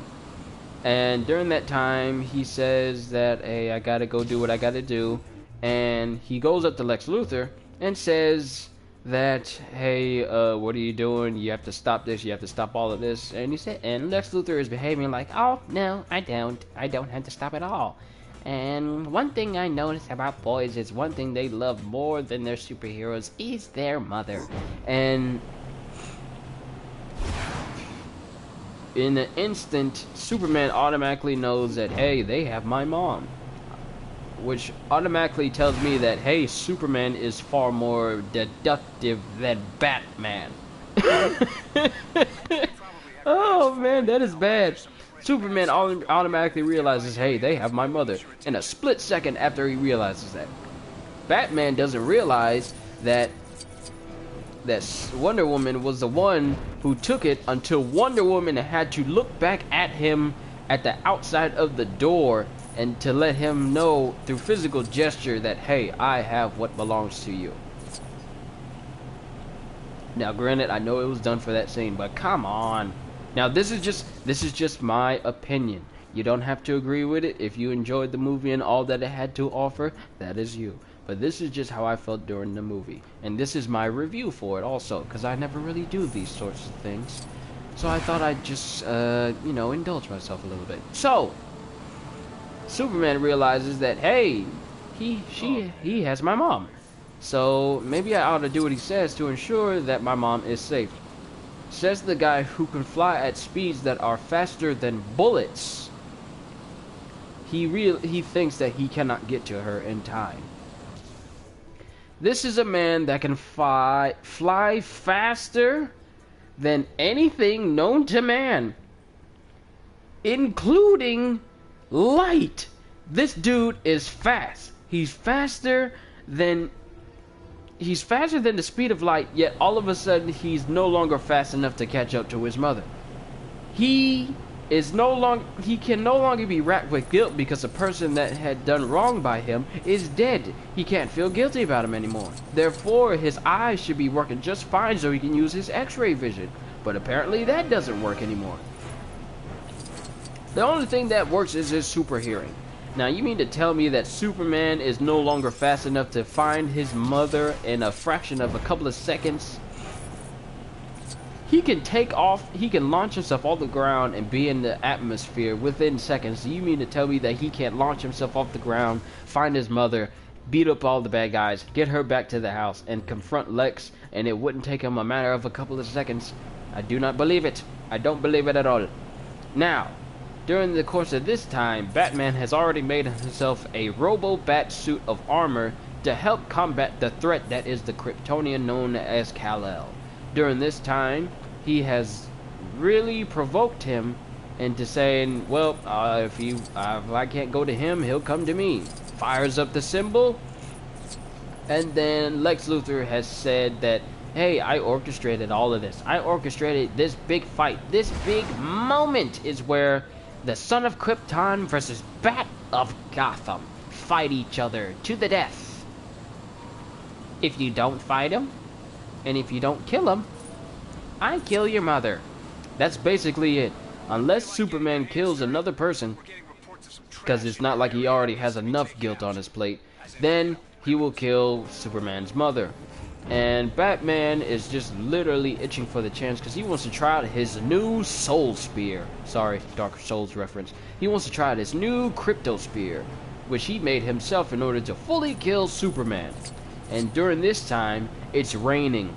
It wasn't raining before at all. It was not raining before, but all of a sudden, as soon as he fires up, Not unless there's only a perpetual rain cloud in Gotham at all times. That only happens during specific moments. Who is this texting me? Ooh, new list. But he waits at the symbol, and Superman comes in, and granted, I will admit, the fight scene between Batman and Superman was pretty good. I will admit, I liked it. There was a lot of funny moments, there was a lot of good moments. Now, they fight each other. Now, here's the thing. Superman tries to explain what's going on. He's trying to say, look, I don't want to fight you. Actually, he doesn't even explain it at all. He says, I don't want to fight you. He doesn't say at all, they have my mother. He doesn't say that at all, which could have cut out all the fighting in general. He doesn't say, oh, they have my mother, and they say that they'll kill her if I don't fight you. He doesn't say that at all. He doesn't explain anything. Batman is so thick-headed in this instance that he doesn't want to hear anything he has to say. And here's one thing that got me really confused. Batman is smart. Batman does his research. Far less, well, this version of him does far less research, and it just does things based off of hypothesis and guesses. So, for some reason, he has lured Superman to a certain spot in the city where he has a complete row of I want to say square or wall, or he has Superman in a trap that causes multiple machine guns to fire on him. Completely forgetting the fact that Superman is also known as the Man of Steel. Bulletproof steel, to be quite honest.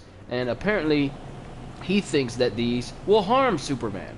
I don't know why, because Batman. I don't know why Batman thought this would work. Batman is obviously smarter than this. Hey, I've seen this guy on TV. He cannot be hurt by bullets. But maybe these 50 caliber saber rounds might work, even though nothing else can hurt him.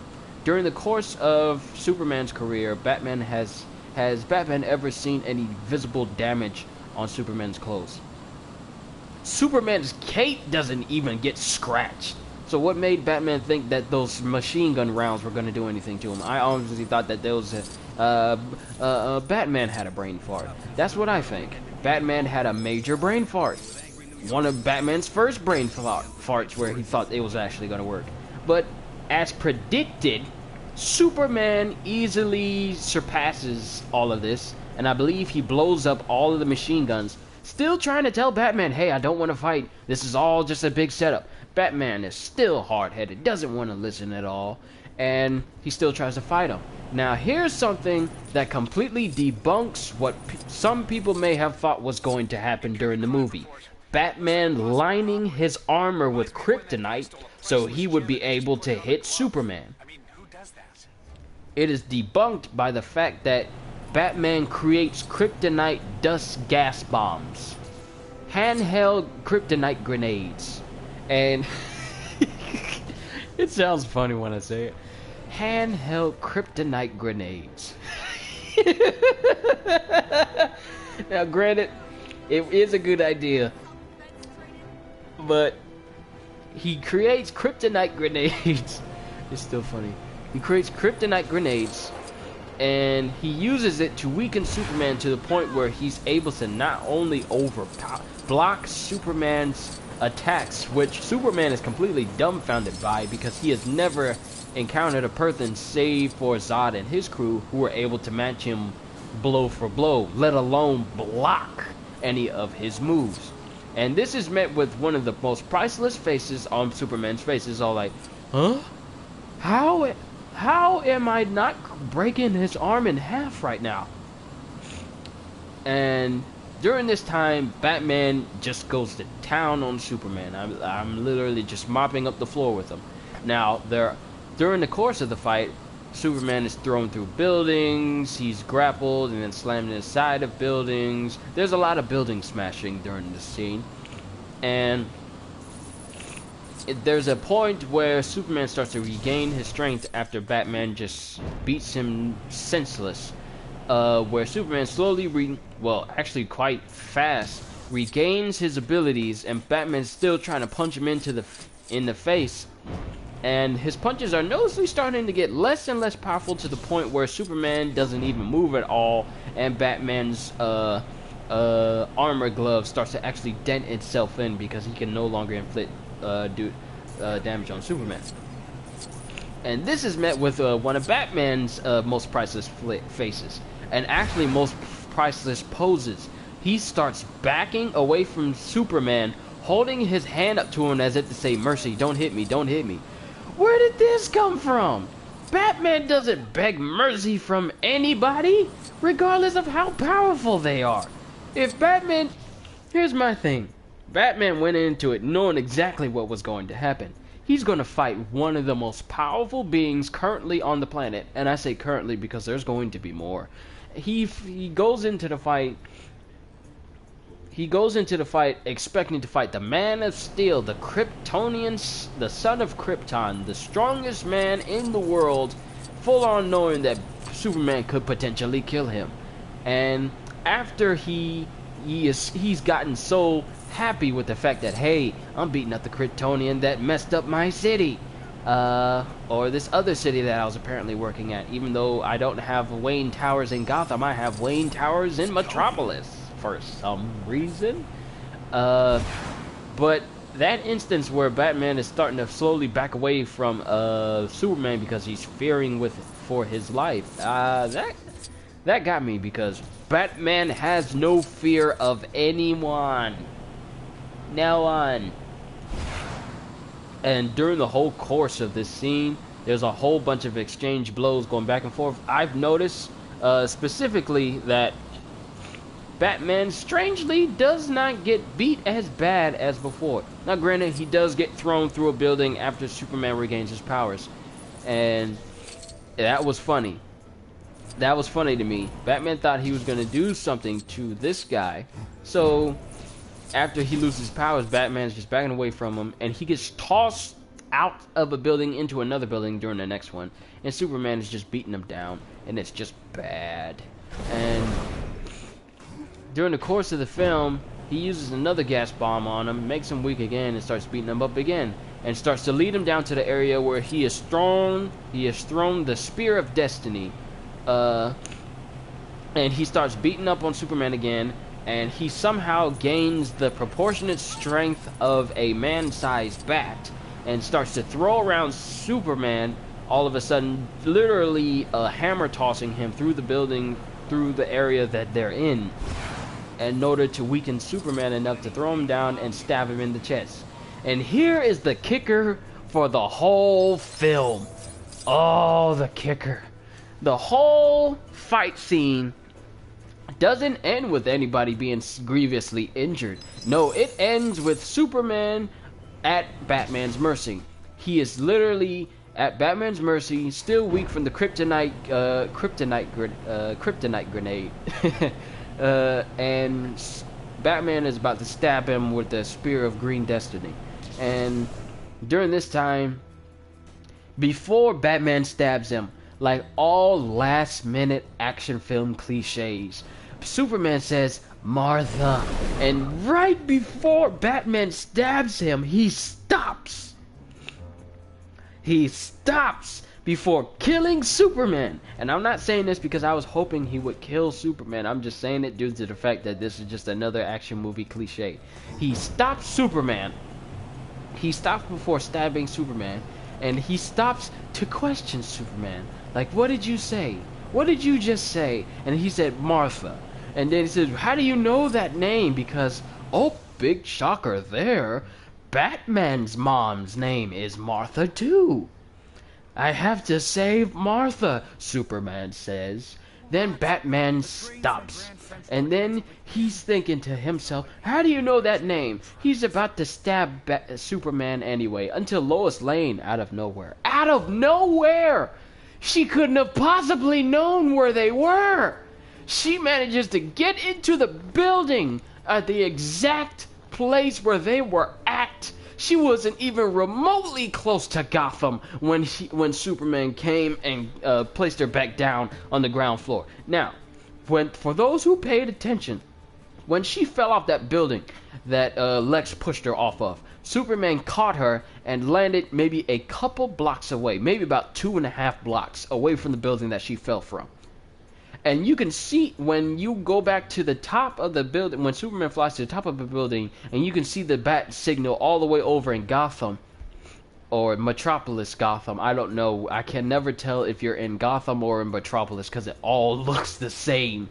But seeing the bat signal over in Gotham, it is too far for Lois Lane to have ran all the way there or gotten a taxi there in order for her to catch Batman at the exact moment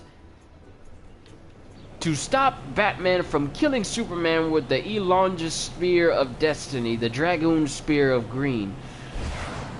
And that's one thing. How, for a person that does not have any superpowers, she tends to have to show up at the exact moment something could either potentially kill, mess up, or completely get blown out of proportion.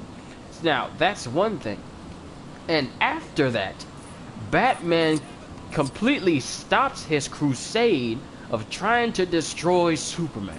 After Superman finally gets the chance to explain himself, Batman just says, okay, we're gonna save her. That's it! That is... Oh, I'm on my feet walking around right now because the more I think about it, the more ridiculous it is. Because that is the conclusion of the big fight that we were promised. We were promised a big fight between two of the biggest superhero powerhouses of DC Comics. We were promised to see some fighting between Batman and Superman. We seen previews. We thought it was going to be good. And granted, it was good to an extent. But at the end of it all, we get the hump on the camels, that one random, the elephant in the room. We get the end of the fight that ends with Batman saying, okay, we're gonna save your mother, let's stop fighting. He doesn't say this, but that's what happens. He literally stops, and this is years. Now, mind you, after the fight of Man of Steel, years have passed. Years have passed since that fight with Zod. It was either years or months, but an extremely long time has passed to the point where someone who has an obsessive compulsive disorder to destroy another person would have already stayed fresh in their minds. And all of a sudden, as soon as Lois Lane comes in with her nobility powers, her nobility Martha Mother explanatory reportive powers, all of a sudden, all those years and months of pent-up anger of hating another being from a planet is suddenly gone. Completely and utterly gone. All thanks to, and this is the slim chance that Superman's mother's name is the same as Batman's name. That is the only thing that saves Superman. Now, granted, Batman felt bad because Martha Wayne died while he was a kid, and he has grown up without a mother ever since. And that is why he feels sorry for Superman, because he doesn't want anyone who's named Martha to die. And after that, oh man, after it's just a whole scene of where we're going to save your mother, and Batman does save Superman's mother in what I believe is the most spectacular display of Batman's ability to get straight up behind. Straight up butt whoop was the next scene after that. And I have to say it was absolutely amazing. People's heads getting smashed into the floor, bodies thrown into the walls, guns getting broken in half, people getting grapple hooks shot through their legs and flung across the room. It was absolutely amazing. I would have rather watched him just beat up hundreds of guys in a warehouse than watch that fight scene between Batman and Superman. The way it ended had me lit. It had me lit. I don't understand why it would end that way. You do not end a superhero fight with two of a person's mother having the same name, and you forget every bit of grudge that you have for that person in that instance. I would understand if that grudge would disappear over a set of time after the other person, after Batman started to see that, hey, Superman isn't all bad. Granted, he's destructive, but at the same time, he is a good person. I would understand if that grudge would disappear over a set period of time. Not the moment that Superman tells you, hey, my mom's name is Martha. Oh yeah, my mom's name is Martha. She died, but I don't want yours to die, and I don't want you to have to go through what I went through, so I'm going to help you rescue your mom. And I've forgotten every little bit of grudge or animosity I've had towards you up until this point. Thank you for keeping me from being evil and being revenge-filled and making me see that my grudge was completely and utterly pointless. Ugh. I just went off on something completely different there. But yes, that scene was ridiculous. And during this time, they throw the longinus spear of green destiny into a submerged portion of the warehouse building place, because they obviously think they're no longer going to need it. So, during this time, Lex Luthor has, unbeknownst to absolutely anyone, has gotten access right back into the Kryptonian ship and has been draining oh, and by the way, the warehouse scene where Batman rescues Martha Kent, absolutely amazing. I loved it. All you see is, now granted, there's a lot of shaky cam. It is loaded with shaky cam. And when I say shaky cam, it's made to look like Batman is doing a whole lot due to the camera shaking up a whole lot. But granted, he is, but I could have done less with less shaky cam and a lot more choreographed moves where I can clearly see what Batman's doing.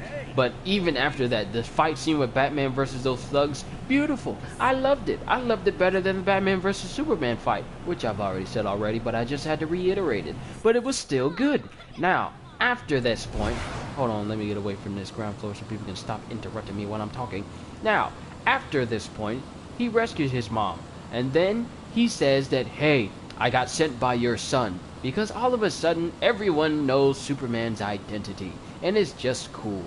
And she responds by what I think was not supposed to be an intentionally overly comedic line, but I laughed at it. When she says, I know you're with my son. It was a cape, right? Yeah. That was good. I like that line. There's not many combat lines in this movie. Comedy, not combat. Comedy lines in this movie, but that one was priceless. That one was good. Oh, and did I forget to mention that Superman's dad is in this movie, but he's a ghost. For whatever reason, either that or Superman is having a hallucination. Is having a severe Kryptonian hallucination. But he's only there for a split second and then disappears. He is never seen from again, so I guess that's the last time Superman has the ability to see ghosts. But further down the line, Lex Luthor has gained access to the Kryptonian ship again, which no one else has noticed. And he has drained power from the entire city, and for someone who is trying to be inconspicuous with his actions, having lightning shoot out of the Kryptonian ship that's being shielded is not the exact best way to be stealthy. So Superman catches up to Lex Luthor, and he tells him that he's failed. All the things that Lex has put forth has completely failed. Unexpected at all when you're going against the Man of Steel. But Lex Luthor has one more trump card, and that is the form of, and it's not called Doomsday, of a creature that has become the combination of both Zod and Lex Luthor. And Lex Luthor tells him, I brought you something, this is your Doomsday. The creature is not called Doomsday, it is just known as Superman's Doomsday. and we're introduced to a 12 to 10 foot tall gray creature that was already spoiled in the trailers before. Could have been awesome if we didn't know what it looked like, but you know, some of these movie trailers today, they got to show enough in order to keep people hype instead of keep people in the dark and surprised like old school movies used to do. But that's an entirely different story altogether. Now, Superman starts to fight Doomsday. No, we're just gonna call him Superman's Doomsday. Superman begins to fight Superman's Doomsday, and Superman's Doomsday decides to actually try and hit Lex. That's how it looked to me. It looked like Superman's Doomsday didn't care about the well-being of Lex. He just saw him as an obstacle and tried to kill him. Superman stops him and then proceeds to throw him out of the city, causing more collateral damage. I hear somebody in the house. Hold on. Who here? I thought I'm the only person here.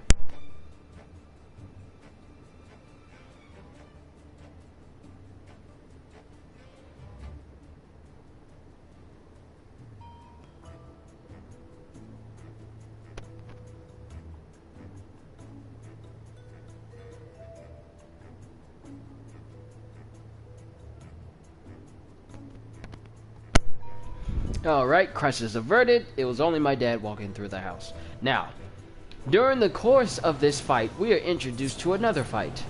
Superman versus Superman's Doomsday. And that's a mouthful. But during the course of this, Superman is fighting Doomsday, and apparently at some point he kills him or something, or hits him hard enough for Superman's Doomsday to suddenly try and evolve himself, which in turn causes an extremely destructive readily electrified EMP burst that just destroys everything. You guys are really raining on my parade here. And then all of a sudden, Superman's Doomsday starts to grow spikes, and he starts to get taller, and he then gains the ability of heat vision out of his eyes. Now, here's one thing that confuses me. Lex Luthor put the body of Zod in the cradle, or whatever you want to call that little thing that caused them to create Doomsday. Superman's Doomsday. He puts his own blood into the pool, and he puts Zod's blood into the pool. Now, the only difference between Kryptonians and humans is the fact that Kryptonian physiology is a lot more denser and a lot more geared towards being able to manipulate the sun's rays into special powers and abilities, whereas humans cannot. There is nothing even remotely alien due to the fact, other than the fact that Kryptonians are a lot more denser, and they have abilities that are gained from the sun. That's it. One thing that confuses me is he put his blood in Zod's body in the pool. How did Doomsday come out looking like that? Superman's Doomsday, mind you.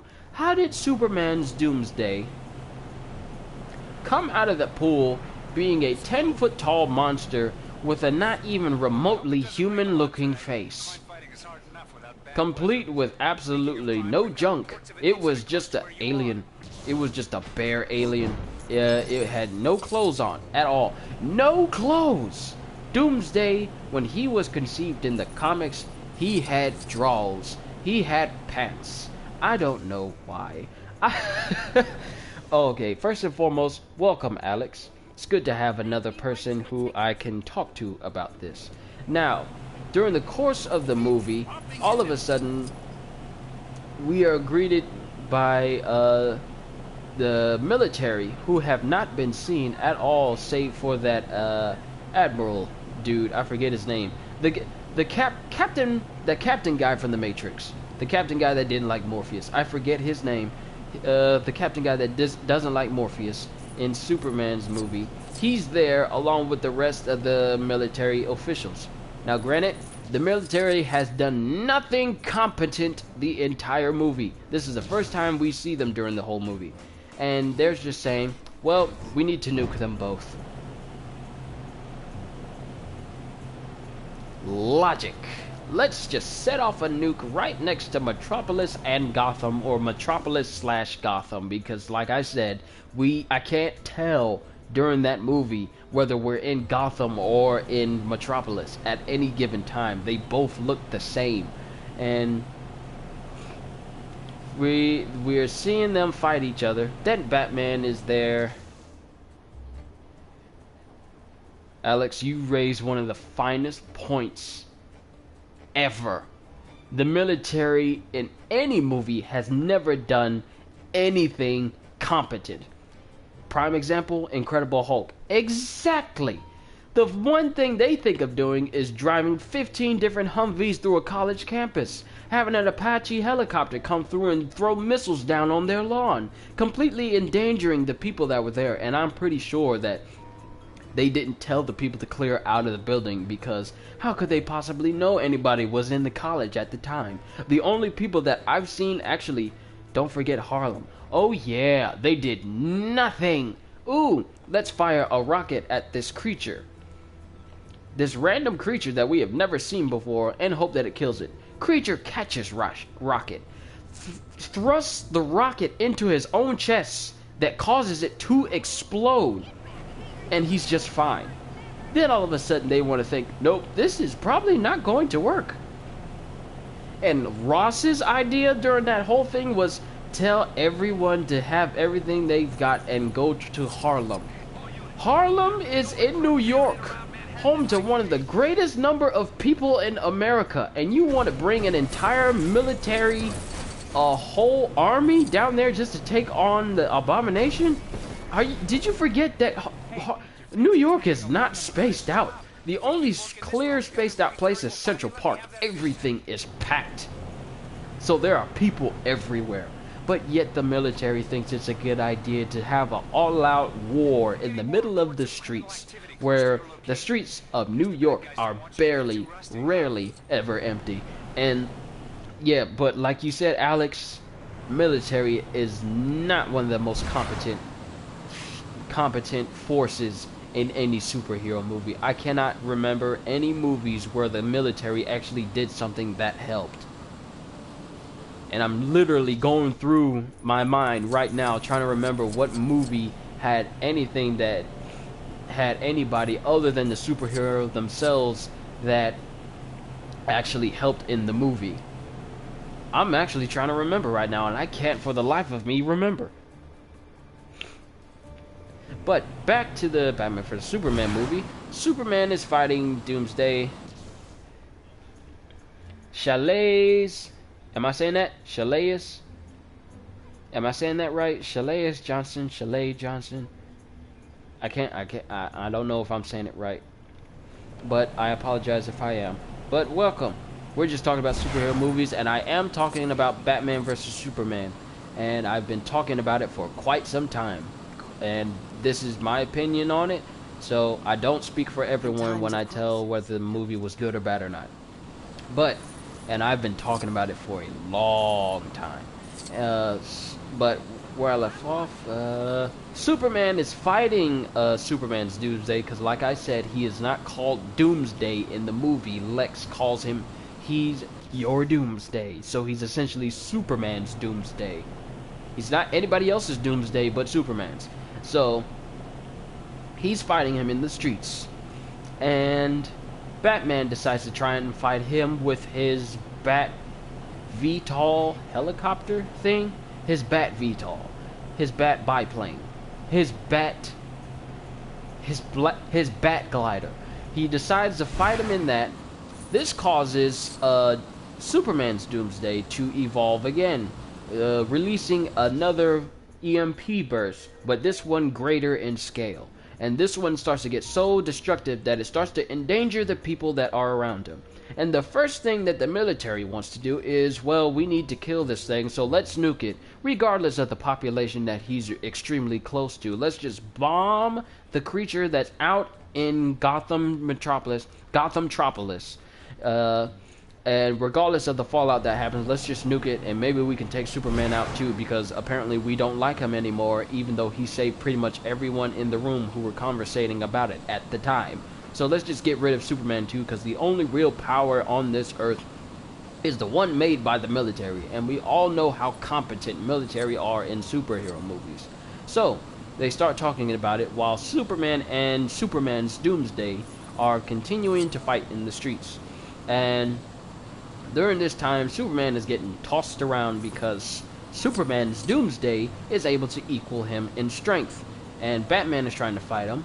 And during this course of this fight, Batman's Bat Glider is knocked out of commission, and it's knocked out in a similar way to how Batman with Michael Keaton and Jack Nicholson's Batplane was knocked out. It hits the ground, skids across the ground, and slams into a side of a building. And it apparently knocks open Batman's cockpit. Either that or he opened it up. And Superman's Doomsday lands a distance away from him and begins to prepare to fry Batman alive. It is at this point we are introduced with one of the most epic scenes in the... That's funny. That's a funny thing. For 3/4 of the movie, Superman's the evil villain. Yes!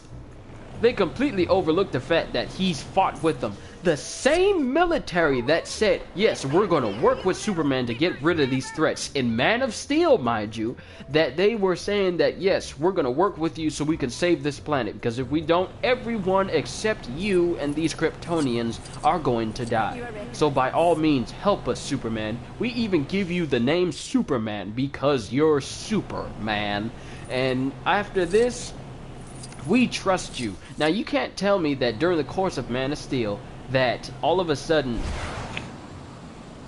that they trust Superman. That as soon as they save that colonel, as soon as Superman saves that colonel, and he tells them to stand down, and all those soldiers just around him just say, yeah, man, Superman was helping us. He was helping us. He's good.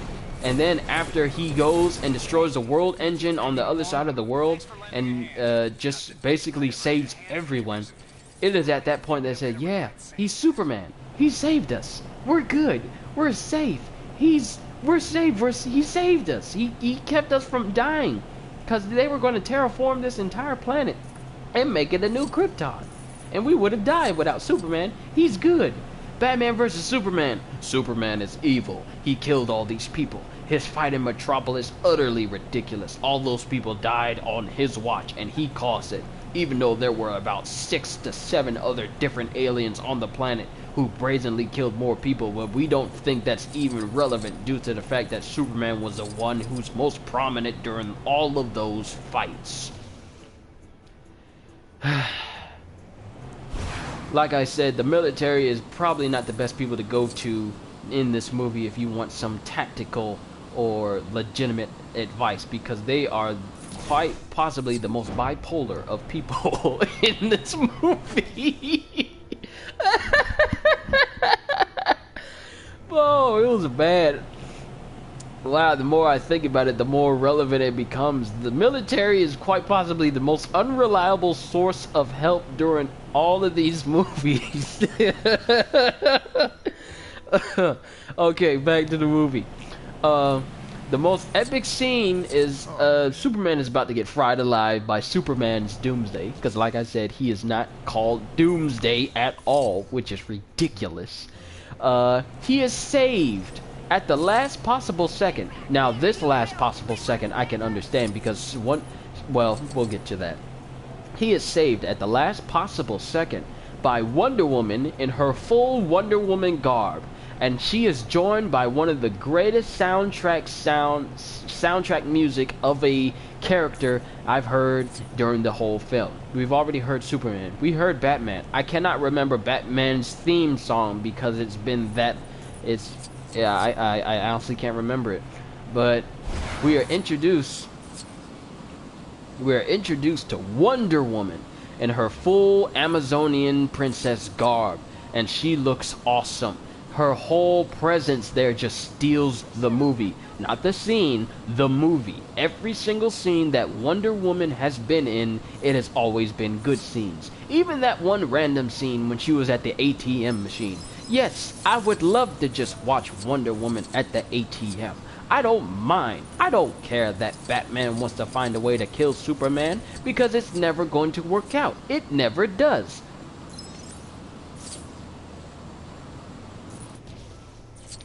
Never understood the Gal Gadot controversy prior to the film. Now, I do not know about this controversy. Was it something very serious that could have kept her from playing in the film, or due to the fact that she looks nothing like a super muscled Amazonian princess that was the controversy?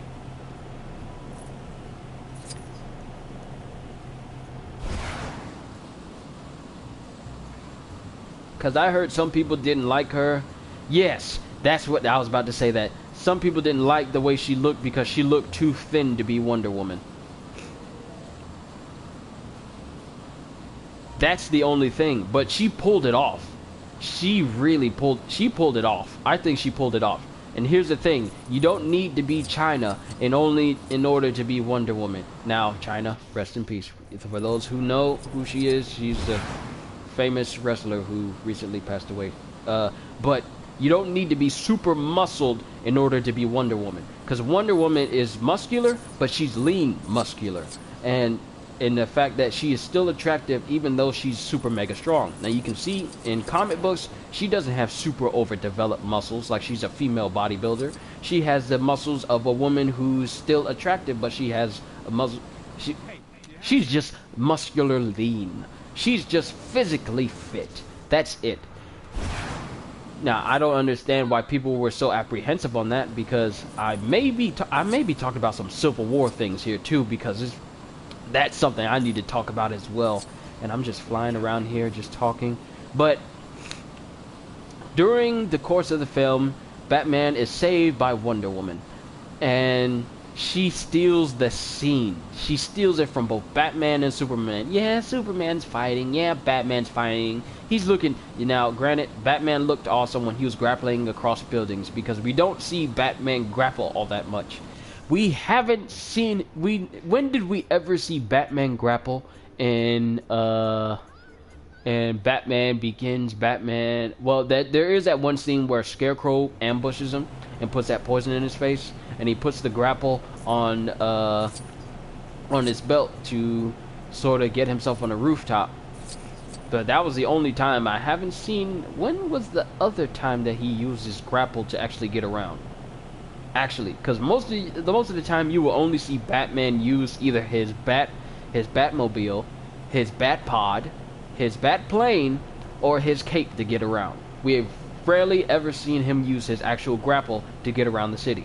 Now, seeing Batman use his actual grapple to get around, yes, that is good, because he actually does that in the city. If he's not flying around in his plane, he's either using his grapple to get around and swing around on. So seeing him jumping off buildings in the climax of The Dark Knight. It's been a while since I've seen The Dark Knight. I may have to watch that again, because that's such a good movie. I may have to see that again, so... But if he does do it in that, then that still counts as one of the few times he actually still grapples wholeheartedly to get around. But seeing Batman grapple around the buildings in Batman vs. Superman, yeah, that was a nice homage to the fact that he does that often in order to get around, from Batman the animated series to, well, the Batman games. So that was good to see. Superman is putting up as much of a fight as he can during the fight, with Superman's Doomsday. And Wonder Woman is showcasing her powers as an Amazonian, and it's awesome. Oh, I love it, especially seeing her speed. When you see her get thrown against the wall, and she doesn't get hit once. She doesn't suffer a single scratch at all during the whole film.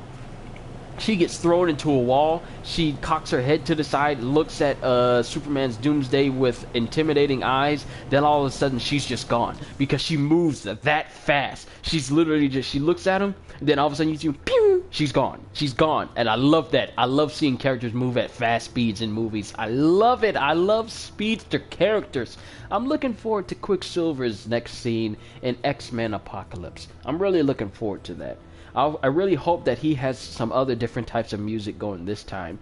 But, yes, I love speedster characters in movies, especially when they're shown right. But, I'm getting off topic here. They're fighting each other, and the military has come up with the idea that we need to go and bomb Doomsday. I think I may have said this already, but during the course, they start to realize that nothing can kill this thing. He keeps evolving. He keeps getting stronger. What do we do? Well, they start to think,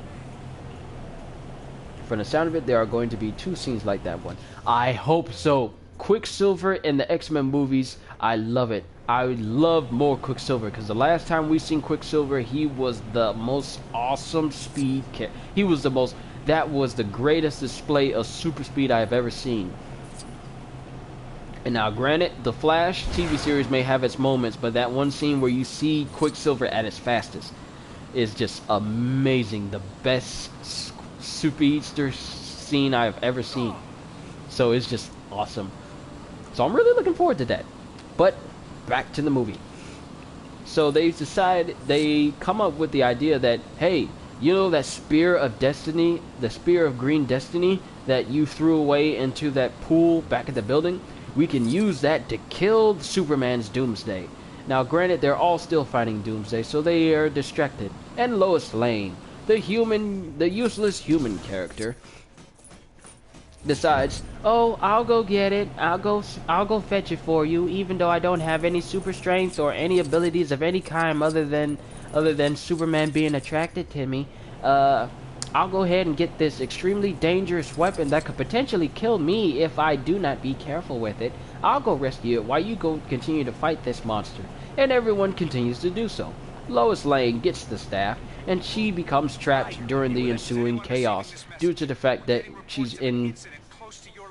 I can think of one reason why Lois Lane is useful, and she would be dead if Superman did not hold back, and you know what I mean. Oh, she would be dead. Oh, I have not. I could go off on something completely different, but I want to try and keep this kid friendly due to. I'm gonna keep it PG. I'm gonna keep it PG as best I can. Oh man, now that you think about it, why else is Superman with Lois Lane other than that reason? I want to know what it's like to be human, and humans seem to like to do that one thing so much, so maybe I can learn something from that. But she gets trapped, unsurprisingly, because what is it a final boss movie scene without a little peril from some people who do not have anything to offer other than that, I'll try and help. I could die, but I'll help. So she gets a spear. She gets trapped underneath the building and begins to drown. And apparently Superman has regained all of his abilities because he no longer feels guilty about all the people that died, and he can hear Lois Lane clearly. He cannot see Lois Lane. I don't know why they didn't show him looking through the building so he can see exactly where Lois Lane was, but apparently he only used his ears, because you know you can see with your ears. Oh, so he uses his ears and his super hearing to locate where Lois Lane was, even though, you know, using your eyes could have been a whole lot easier, since you could see exactly where you needed to go, and he could essentially just flown straight through the building all the way up to that point and rescued her. So he saves her, and she's literally on the brink of death due to her about to drown. But unsurprisingly, Lois Lane lives, and she coughs up the water, and then she says, hey, I got the spear. And no, she doesn't have the spear. She almost drowns, and she still didn't get the spear. So Superman, knowing full well, and here's one thing, you go down to get the spear, you don't get the spear, you are completely and utterly useless. You had one job, get the spear. You said you would get the spear, and you in turn almost drowned because you got so confident that you could actually help. You almost died doing something that you reassured us that you would be able to do. And you almost die, and you still don't accomplish your goal. Oh, the irony. So, Superman, knowing full well that he's extremely allergic to kryptonite, he goes down and gets the spear, knowing full well that that much of a contact with kryptonite could potentially kill him, leave him extremely weak. He goes down and comes back up and gets it. Now, I don't know if... I wonder if Superman can swim. Can he swim, or does he use his ability to fly to propel himself through the water? Because he goes down, stays down there for a little bit, but it's still a shorter time than the amount of time that Lois Lane was down there, and he manages to get the spear back up. Now granted, he was mildly unconscious due to the fact that he was in close proximity of the kryptonite. So after that, Lois Lane throws the staff away from him so that he can regain his strength, and she gets it to Batman. How does she get it to Batman? I cannot remember because it was that long ago, and I've watched other movies since that time. He doesn't care. As long as he gets his prize later on, he'll do anything for her. I'm not gonna lie, Alex, you are extremely right when you think about it. I mean, what else can Lois Lane offer to him other than love and that?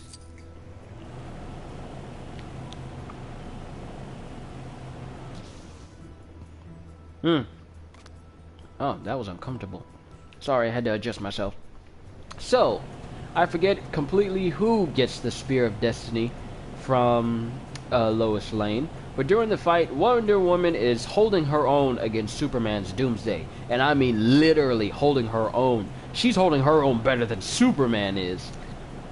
Superman was getting tossed around, drugged through the ground, tossed up in the air, body slammed and punched in the face. Wonder Woman is literally dodging Superman's Doomsday, and she's a better Superman than Superman. And during this whole time, the military is still going through with the idea of nuking Superman, and they've already sent a nuke out to go kill them. So during this time, I forget when, Superman's Doomsday is still evolving. And during this time, they realize, well, the only way that he's going to die is if he dies with a spear. So Superman decides that, well, I'm going to do it. Even though if I potentially cause myself to die due to being in close proximity with the kryptonite, it has to be me. Because obviously, since I'm allergic to the kryptonite, and since I'm the greatest hero of all, it has to be me, not Wonder Woman, who has held her own against Superman's Doomsday, and is clearly unallergic to kryptonite, and is clearly strong, and clearly has a shield that Superman's Doomsday did not break through at all.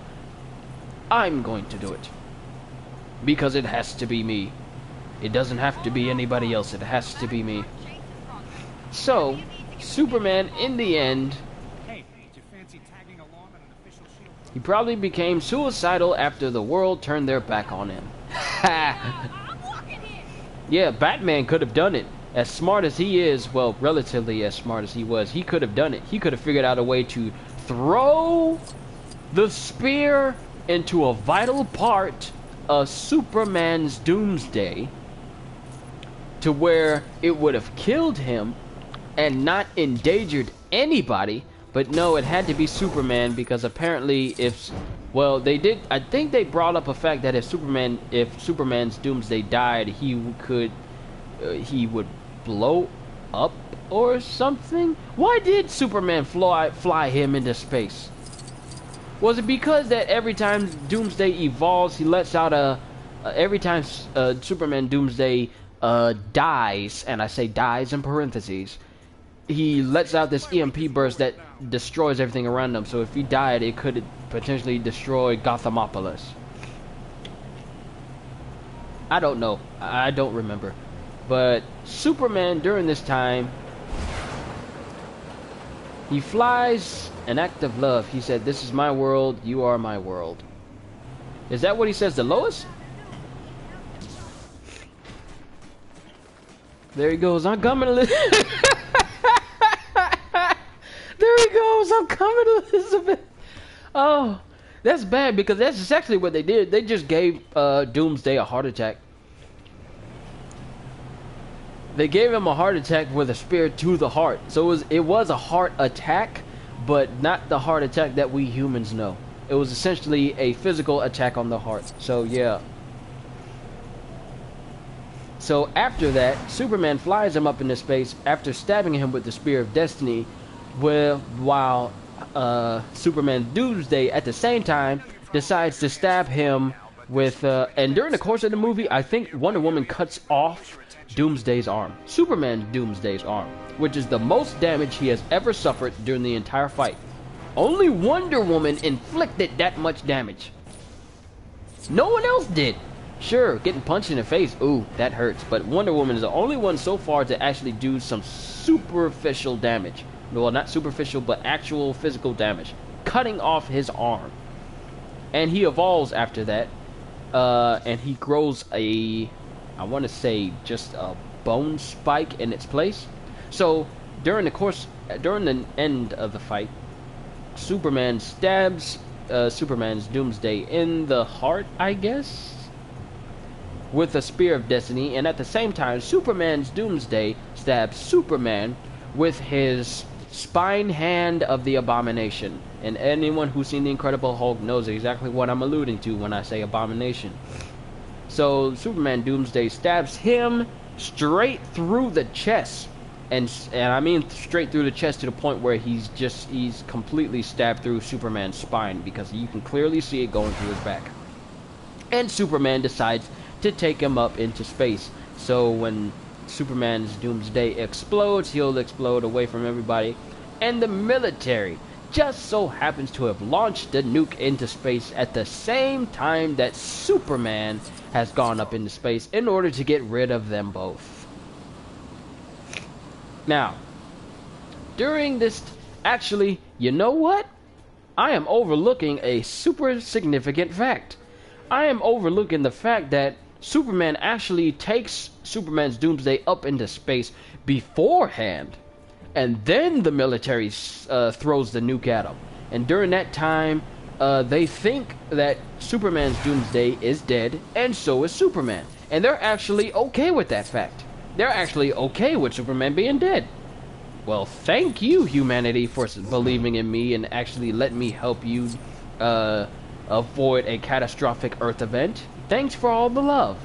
So, at this point, we see a zombified Bizarro Superman, because that's exactly what Superman looks like. He looks like Bizarro. The only thing is, his S is not backwards. And during this time, Doomsday falls back to Earth, and he evolves again. And I think that's where it gets to the point where he grows the spikes all over his body and gets the spike hand. And Superman is quite possibly dead at that point. I think he dies. Or at least he's in an extremely emancipated zombie Bizarro-like state where only the light of the sun is able to heal him. And he just regains his strength. And I like how they gave him his comic book cartoon light up eyes, where when he uses heat vision, it's not just an invisible stream, it's not just a semi-reddish stream of light that comes out of his eyes that you can still see it. No, it's just full-on laser beams. His eyes turn completely red and you see laser beams. So you see laser beams when you can tell that, oh, Superman's not dead.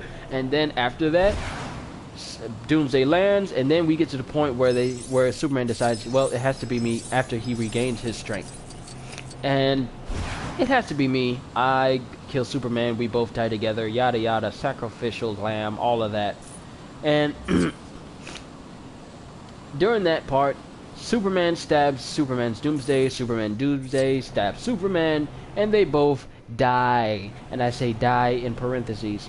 Superman's Doomsday dies, even though he's supposed to never die at all, but you know it would probably cost too much to have him as a potential villain who can never die, because then essentially you wouldn't be able to kill him off, and then you would have to stick with that same villain and you couldn't come up with anything new. Ooh. So, at this point, Superman dies. Spoilers! And it is at this point that Lois Lane cradles him in his arms, saying, this is my world, you are my world. Is that what he said, Alex, at the end? I forgot a lot of things about this movie.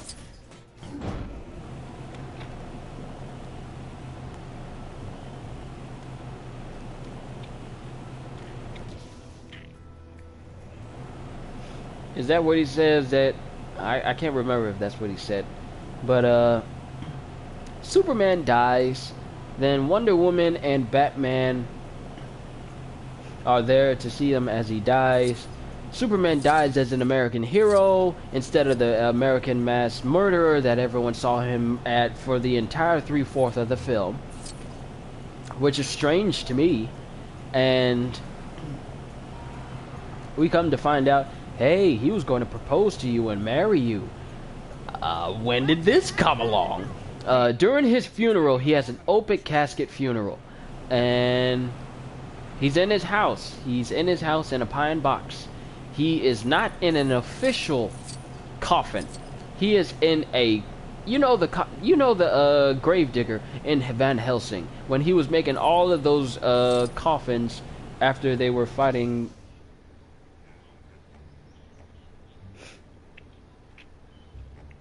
You're not the only one with gifts. I'm here to talk about the Justice League Initiative.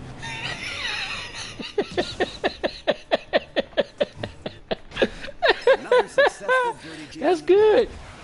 But during Superman's funeral, Martha Kent tells Lois Lane that, hey, he was going to marry you. We didn't see... I love how they bring in this last-minute thing that, oh, he was going to marry you, to make it feel like, wow, he's dead, and he was going to marry me. Oh, he really loved me. Oh, I miss him so much. And then we see him being walked to his grave plot. I have no idea where the graves are in Smallville, but they must be relatively close to the house for them to walk all the way there. And we need more sympathy. Quick, a wedding ring. Exactly. That's exactly how it felt. And it just felt tacked on. Well, we could have at least got to know that, hey, maybe he wanted to marry her at any point in the film. But and then we could have thought that, man, when he actually dies in the movie, and I say dies with parentheses, when he dies in the movie, it says, oh man, he was going to marry her, instead of it being tacked on at the end of the movie that, hey, he wanted to marry you, he loved you very much. Hey Aiden, welcome back. We're talking about Batman vs. Superman, and I'm nearing the end of my review and commentary of this film, and I've been at this for such a long... Wow, it's 8 o'clock already? Woo! Man, I've been at this for a while. But we get to the end of the film, and during the time they're being walked by a guy on a bagpipe playing Amazing Grace. Where did the Irishman on the bagpipes come from? This I want to know. Because I've never seen him anywhere else. Where can you get an Irishman playing bagpipes in Smallville? I want to know. They probably thought he hopped into the tub at the beginning. They were living together. It was a given. They could have executed that better, so we could have actually had that thought in mind. Because them living together, yeah, in this day and age, living together does not necessarily mean, hey, we're married. In this day and age, I believe, because apparently it's okay. That's something completely different. But like I said, it's never really referenced at all until the end of the movie. So we have Irishman, we have the Scotsman playing Amazing Grace on bagpipes. Like I said, where did this guy come from? Where can you get an Irishman playing bagpipes and Amazing Grace in Smallville? Smallville! Where? Where is playing bagpipes taught in Smallville? Where did they get him from? Is he a is he a student of the performing arts? Did they get him from Gothamopolis somewhere? Is he on hand to play funerals at Smallville funerals? And so I would rather find out this guy's backstory than anybody else there at that funeral. So he's walked there to Amazing Grace. How sweet the bagpipe. And at the end, everyone is there. And I believe, I can't tell, is it Martha or is it Lois that throws dirt on his grave? I think it might have been Martha, because well, I don't know how that usually works at funerals, but because I prefer not to go to them. I've never been really good at them. But after that, we see Martha or Lois throw some dirt on top of his grave, and everyone leaves. as traditional fashion of the mysterious and miraculous revival of the heroes, everyone must leave the place that the person died in order for them to revive. Game of Thrones fans know exactly what I'm talking about from Sunday's episode. Those who have watched Game of Thrones know exactly what I'm talking about. So, at this point, everyone has gone and left, and it gets quiet. And you have that quiet, subtle music. It zooms in to Superman / Clark Kent's grave. And then all of a sudden it starts to stop, and we start to see the dirt and all the gravel that was thrown onto his coffin start to rise. A clear sign that Superman will rise again, because the only way that dirt can rise around Superman is when he's about to fly. Is he about to burst out of his coffin and fly off saying, "I'm alive! I will not die"? Or is he just doing that for dramatic effect? Does that happen when a Kryptonian sleeps? Does the dirt and things around them begin to float around them right when they're sleeping? Do they float in their sleep? Do they float when they're unconscious? Do they float in near-death states? Do things around them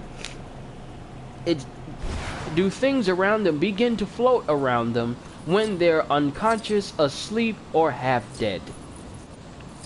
Because the only time that happens is when Superman flies. Because when you see it in Man of Steel, you can see the small pieces of rock around him when he's first training himself to fly. You can clearly see that the gravel only happens when he's about to take off. So does that mean that he's about to suddenly take off out of his grave and say, "No, I'm alive. Don't riot. He's not dead yet. We still need a second-hand man for the Justice League"? Because it can't be Justice League without Superman, even though it has been done before in the comics. And then maybe he's about to go Super Saiyan. Oh, that would be nice. Then we would have the first black-haired Saiyan. We've already had yellow. We've already had eyebrowless. No, I'm lying. We've had a black-haired Saiyan before, even though Super Saiyan 4 does not count as canon, unfortunately. But that ends the movie of Superman, because there's going to be a new Superman movie. This I do not know, because beforehand, Batman vs. Superman was supposed to be called Man of Steel 2. But they just had to but DC just had to try and catch up with Marvel, because Marvel is as in currently. They are doing so well with their Avengers movies, Captain America movies. Does Justice League Part 2 count for a Superman movie? If Superman is in it, yes, it does count. Because as much as people want to see these other characters and all they can do, they really like to see Superman and his struggle to be human in a world that does not accept anything that is stranger than what they see on TV. And yeah, Justice League Part 2. I'm calling it right now, Justice League Dawn of the League. Because remember when it was just called Batman vs. Superman? Then it all of a sudden got called Batman vs. Superman Dawn of Justice? In order to tell people, hey, we know that Marvel is outclassing us in our new multi-superhero movies, so just to let people know that we're going to be making more movies, let's call it Batman vs. Superman Dawn of Justice. And then we're going to call the Justice League movie Justice League Dawn of Justice. Then we're going to call it The Flash Dawn of the Flash. Then Aquaman Dive of the Man. I don't know. I'm just spitballing. Marvel or DC? Are you asking if I prefer Marvel or DC?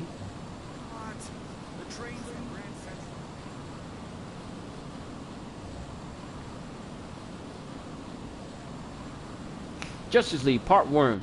We got a team together. Let's finish Darkseid. Uh-oh, he's too strong for us. We need a god to fight him. Wait, Superman, you're alive. Part 2. Superman provides the muscle. I actually read that as Justice League Part 1, and then the rest of it was essentially the movie title. That's how I read it. Justice League Part 1. We've got a team together. Let's fight Darkseid. Uh-oh, he's too strong for us. We need a god to fight him. Wait, Superman, you're alive. That is the first Justice League movie. That's the whole tagline. That's how I just read it out. Part 2 is Superman provides the muscle. Because it's going to be called Justice League at some point. It's going to be called just Justice League. Then they're going to add a tagline onto it, because apparently every movie that has parts needs to have different taglines at the last possible second. Me personally, I like Marvel. I've grew up with Marvel. I was born into Marvel. I've grown around Marvel, and Marvel things are related. Now, granted, my family, namely my mother and father, they really like DC. They like to watch Arrow, they like to watch Flash, and they like to watch Jessica Jones and Daredevil. So I would say that they're kind of on the fence, because they both went to see Civil War, and my whole family went to see it. I went to see it by myself, but the rest of my family went to go see it, and they were thoroughly impressed with it. So I would say that my family is 50-50 between Marvel and DC, but I'm more Marvel than DC, so I'm more on the Marvel side. But that's me. Justice League Part 1, we've got a team together. Justice League Part 2, Superman provides the muscle. Justice League Part 3, Superman 6, The Quest for Peace. Justice Peace. Just a piece. Oh. Justice League Part 6, Superman and His Just a Piece. Starring Lois Lane. Like I said, I'm trying to keep it PG. But overall, here's my review of Batman vs. Superman. I felt that I was watching Watchmen with Batman and Superman in it.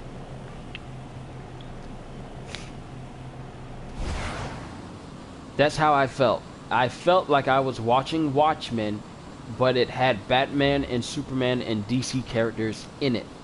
Tons of slow motion scenes, tons of scenes where everything was in high or deep contrast, where everything that shouldn't be as dark as it was as dark as it was.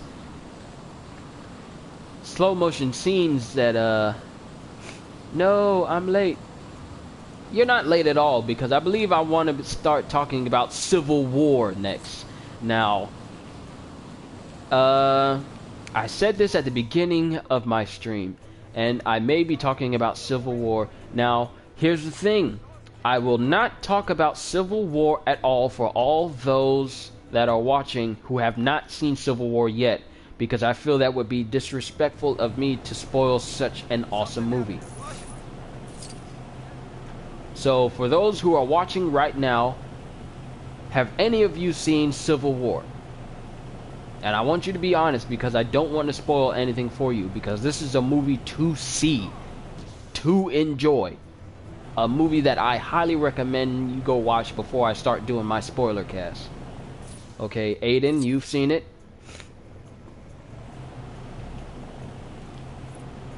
Really hope Alex has seen it, because I want to talk about it as well. But I'm not going to talk about Civil War at all. Haven't seen it yet. I'm going to. I know the whole thing. How do you know the whole thing and you ain't seen it yet? Have you been spoiled? I don't mind if you talk about it. Are you okay? Is everyone sure? Because I don't want to ruin anything if you actually go see it. Wikipedia. Dude, why? No, don't. Not Wikipedia. Well, to each his own, I suppose. So, since everyone says so far that they've seen the movie, I'm gonna go ahead and talk about it. First and foremost, unbelievably good. I enjoyed it. Everything was good. So, hold on, let me clear my throat.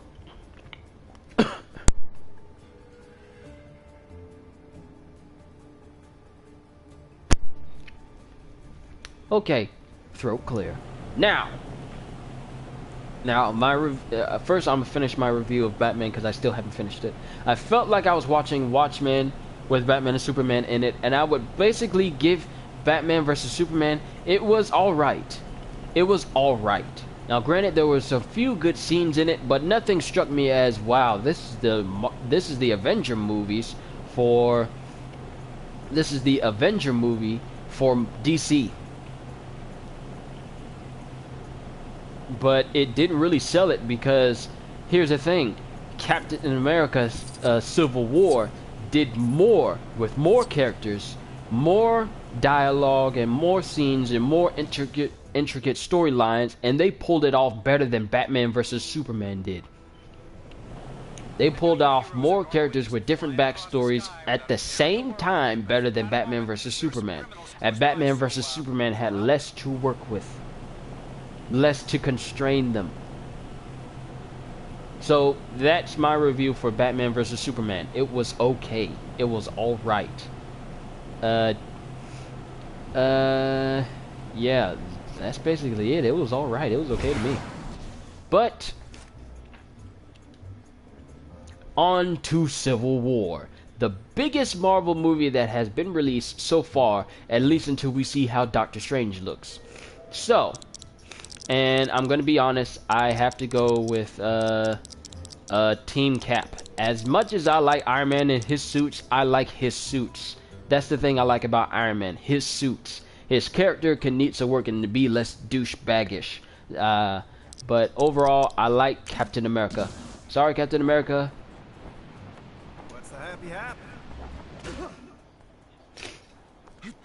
But I like Captain America. I like that he stands for true freedom, not being constrained by everything. Hey, Kyuchu, can you use Brother Voodoo? Yes, I will use Brother Voodoo as I talk about this. I will be using any character that you want me to see, and I'll try and keep on track with what I do. What? That's his running move? I never tried running with him before, but he has a deceased spirit carry him so he can fly? I had no idea. Oh wait, he can actually fly. Never mind. But I like Cap. I like what he stands for. Even though he can be a bit... Well, not a bit, but he can be a bit,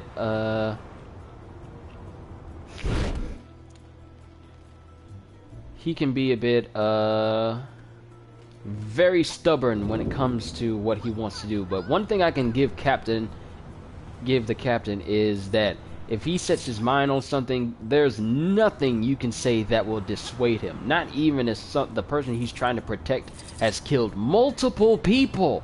He will stay steadfast in his ideals. That's one thing I admired about him.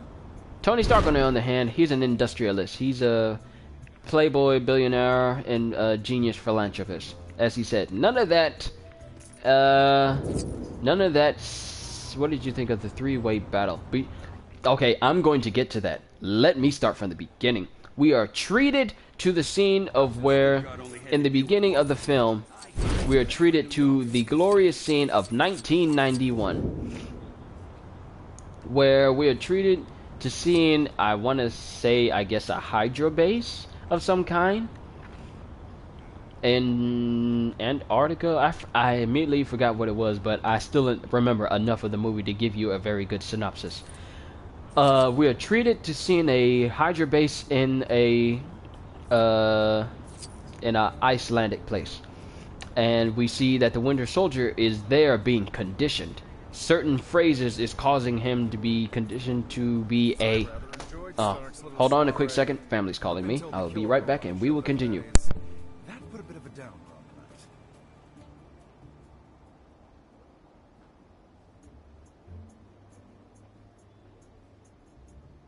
The captain got told off by the captain. I'm both jealous and amused.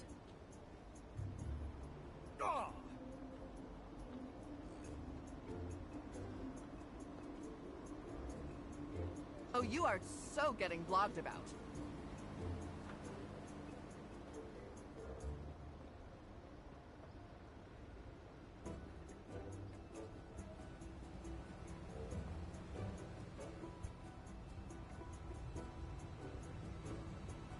One of these days, I'll be the one smashing things up, and someone else will have to clean up.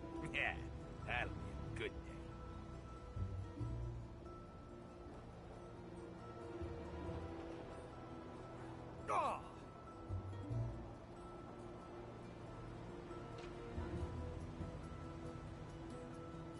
maybe if I look up at the sky, I'll see a superhero fly past.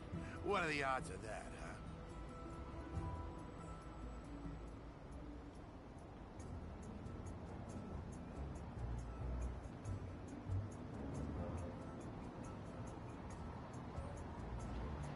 What do you mean the price doesn't include tax?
Yeah, gotta love this town.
Okay, I'm back, everybody. I'm sorry for the long wait.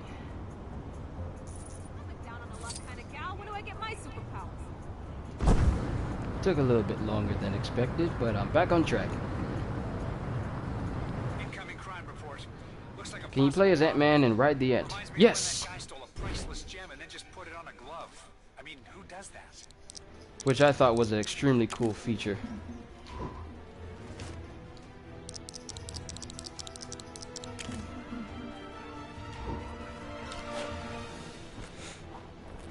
But, yes. During the beginning of the film, we're treated to seeing Winter Soldier being conditioned to, well, being the Winter Soldier. And during this time, he's being conditioned by... He's being conditioned by these Hydra agents, I'm guessing. And during this time, he's being fed processing these words, these trigger words that cause him to be a compliant soldier. And during this time, he's sent to do a mission where in the end he catches up to this car, causes it to crash, and takes away this briefcase filled with these strange fluid, which well, I'll tell you later, which essentially accomplishes his mission, and then he's frozen again, I'm guessing, until he's needed further. Then it goes into the present day, and we're treated to the first scene of Scarlet Witch with her obviously gothic black fingernails with tea, just sitting down, and she's apparently on a mission with everyone, because apparently they're catching up to Brooke Winslow, who, to those who have seen the Winter Soldier movie, know him as the guy that was the only person to survive an encounter with Cap after he was outed when Hydra took over S.H.I.E.L.D. And he was one of the few people to survive up until the end of the movie to fight Cap, but in the end was presumed dead, but is now alive, due to the fact that he had a building tossed up on him. And to those who've seen the end credit scenes or the last scene in the movie, he was being operated on into something more than just a regular human. He is back in this movie as you say, Aiden, Crossbones. This, of course, I already knew from the get-go because, well, I know this from playing this character and actually knowing who Crossbone was. He's playing as Crossbones, someone that apparently they've been chasing for months, for a while now, and they finally managed to corner him. And during this time, he is apparently trying to apparently breaks into this hospital of infectious diseases to apparently try and grab this hazardous materials that can be used as a weapon. And of course, you used to be him in a roleplay group? Oh, that's awesome. One day I hope to get a cool looking suit. Maybe. One day. I call dibs on Black Panther. Cause you know T'Challa is one of the finest written characters on screen so far. But I hope to one day be able to play as him. And then be able to be into his suit. But the suit in the movie was greatly detailed, and I hope to one day be able to get close to that suit. Not a lot, just online. Used to play him. Oh, I just went off completely different. I'm sorry.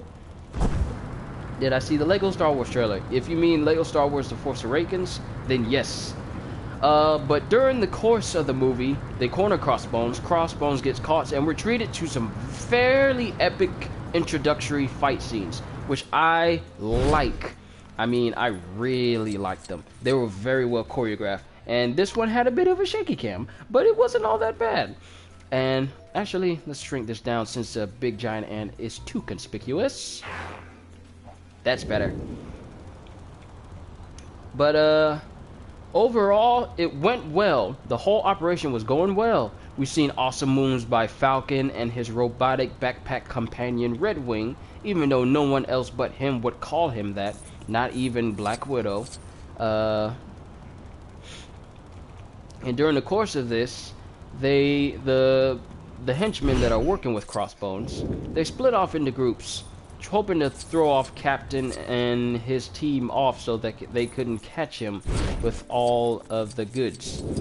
Why does it keep slowing down? Can it not handle? Can it not handle what I'm putting out? Can you not handle what I'm throwing down, game?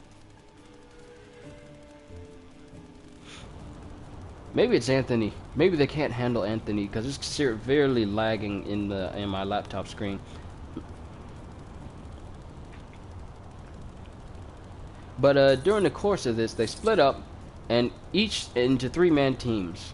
And the henchmen of Crossbones are each taken down rather impressively by each member of the team, up until the only person that is left is Crossbones himself. And during this time, he's fighting Captain America. But during the course of this, the appendages that he has, like these hammer fists, like the power fist from Fallout, apparently...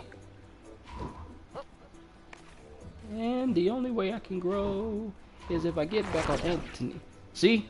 Okay, here's one thing, a particular thing about Anthony and Ant-Man. You cannot grow to your normal size until you get back on Anthony, regrow, and then jump off again. So you're permanently in small ant mode until you turn back on Anthony.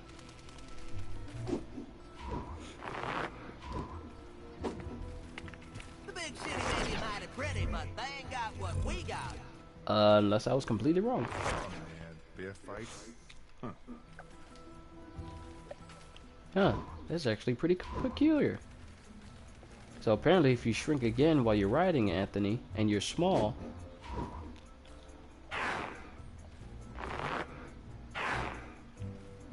Steve Rogers. An awful lot like the skinny kid I used to know. Okay, normal size again. But during the whole introductory scene, only Crossbones is left, and he fights Cap. And Cap is a bit overpowered shortly, for a little while, before he begins to gain the upper hand. And the power fist from Fallout that Crossbone has before, he loses them. Up until the point... Come in. Hey, family. Hey.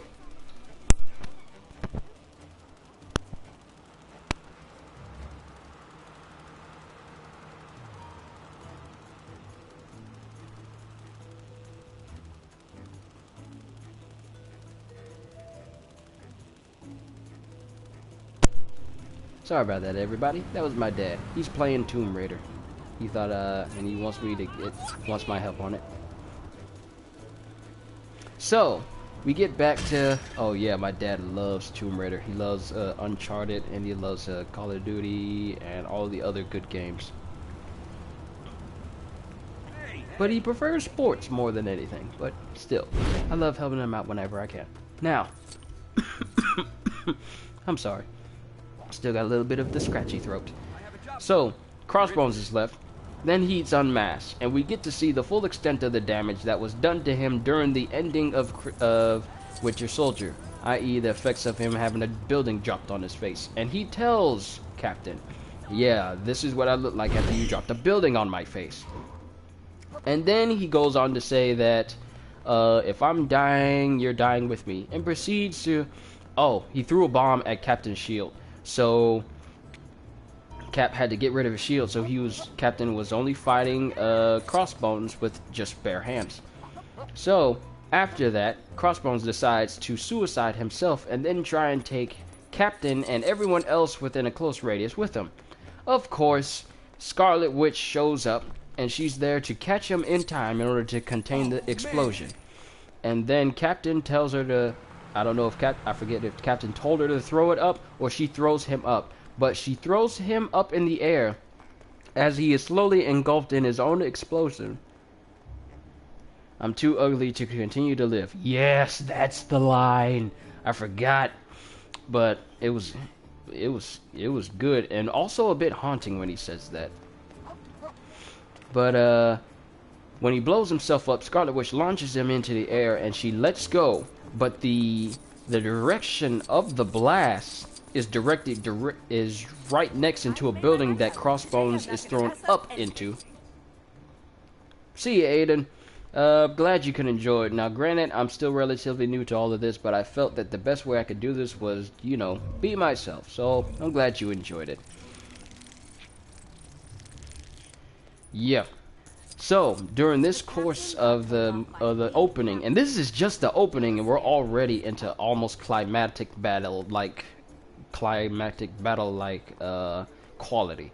So Scarlet Witch launches up in the air, but the explosion shoots off to the side into the adjacent building next to him, literally blowing the building up from the inside, and who knows how many people were in there. This leaves Scarlet Witch extremely distraught. I mean, she just tried to save someone, and she could have, at the most, potentially just killed all those people in the building. So she's quite beside herself. So she doesn't know what to do. And this is captured on the news. And this is what propels what comes next after the scene. So, Scarlet Witch, it shoots to a scene of Scarlet Witch being into her room. And like I said, I don't remember in and everything about the movie. As good as it was, I don't remember everything. So I may be just paraphrasing all that I remember. So, the next time we see the Avengers team, they're in the Avengers, new Avengers home. And Scarlet Witch is there. Everyone is watching the news and everyone's reaction to it, and how bad how much hate the heroes are getting for just trying to keep everybody safe. Even though it could have been a lot worse if it was left up to, local authorities. Because, local authorities are quite useless when it comes to superhero movies. But this does not help.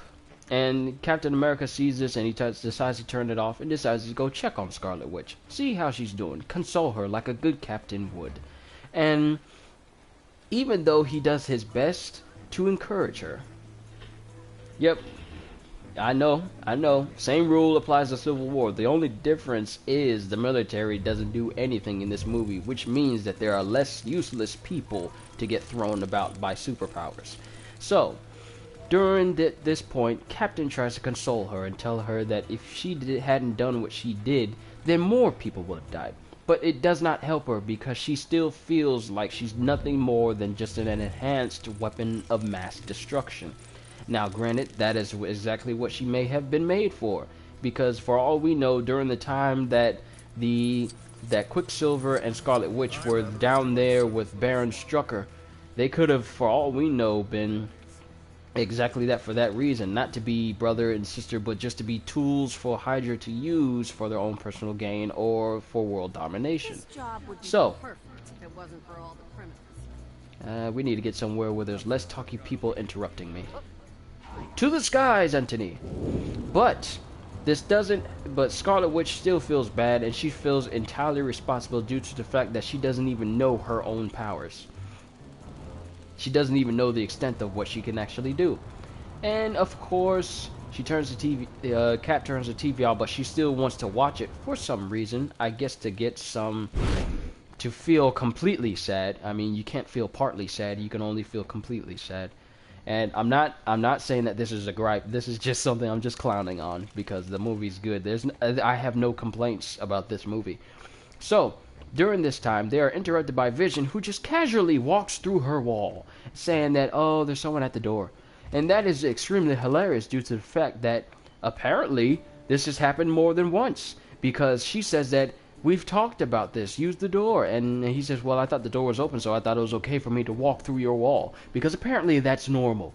And it was hilarious to see that, because how many times has Vision walked straight through her room wall in order to talk to her?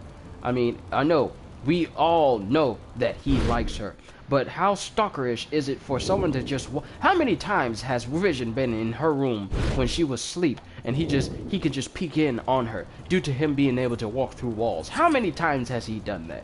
And it apparently has been enough for it to be a problem, because every time because when he does it, she is disturbed, she is bothered by it. She says, we talked about this, you can't keep walking through these walls, you can't keep doing it. And apparently he is still oblivious to the fact, because he is still doing it, because he says, well, your room door was open, so let me walk through your wall. Even though humans use the door, I can phase through walls, so it's okay for me. But in the end, he walks out of the room door, as weird as it may feel to him, and that was hilarious. So, we are then at that point reintroduced to one Thaddeus Thunderbolt Ross, played once again by William Hurt. You may know him as Thunderbolt Ross in the movie The Incredible Hulk, and I am grateful to see him playing Ross again. I think he's a fantastic Ross. And we are then reintroduced to certain devastating events that have happened during the Avengers adventures as the Avengers, and all the things that they've taken a part of. The Battle of Manhattan, Loki's doing in the Chitauri, Winter Soldier in Washington, D.C., the 3 super helicarriers and the destruction that went throughout. Sokovia in Age of Ultron, the entire country that was going to be used to wipe out humanity. And recently, all the way in Wakanda, because that's where the whole setup happened. It happened on Wakanda soil, and we are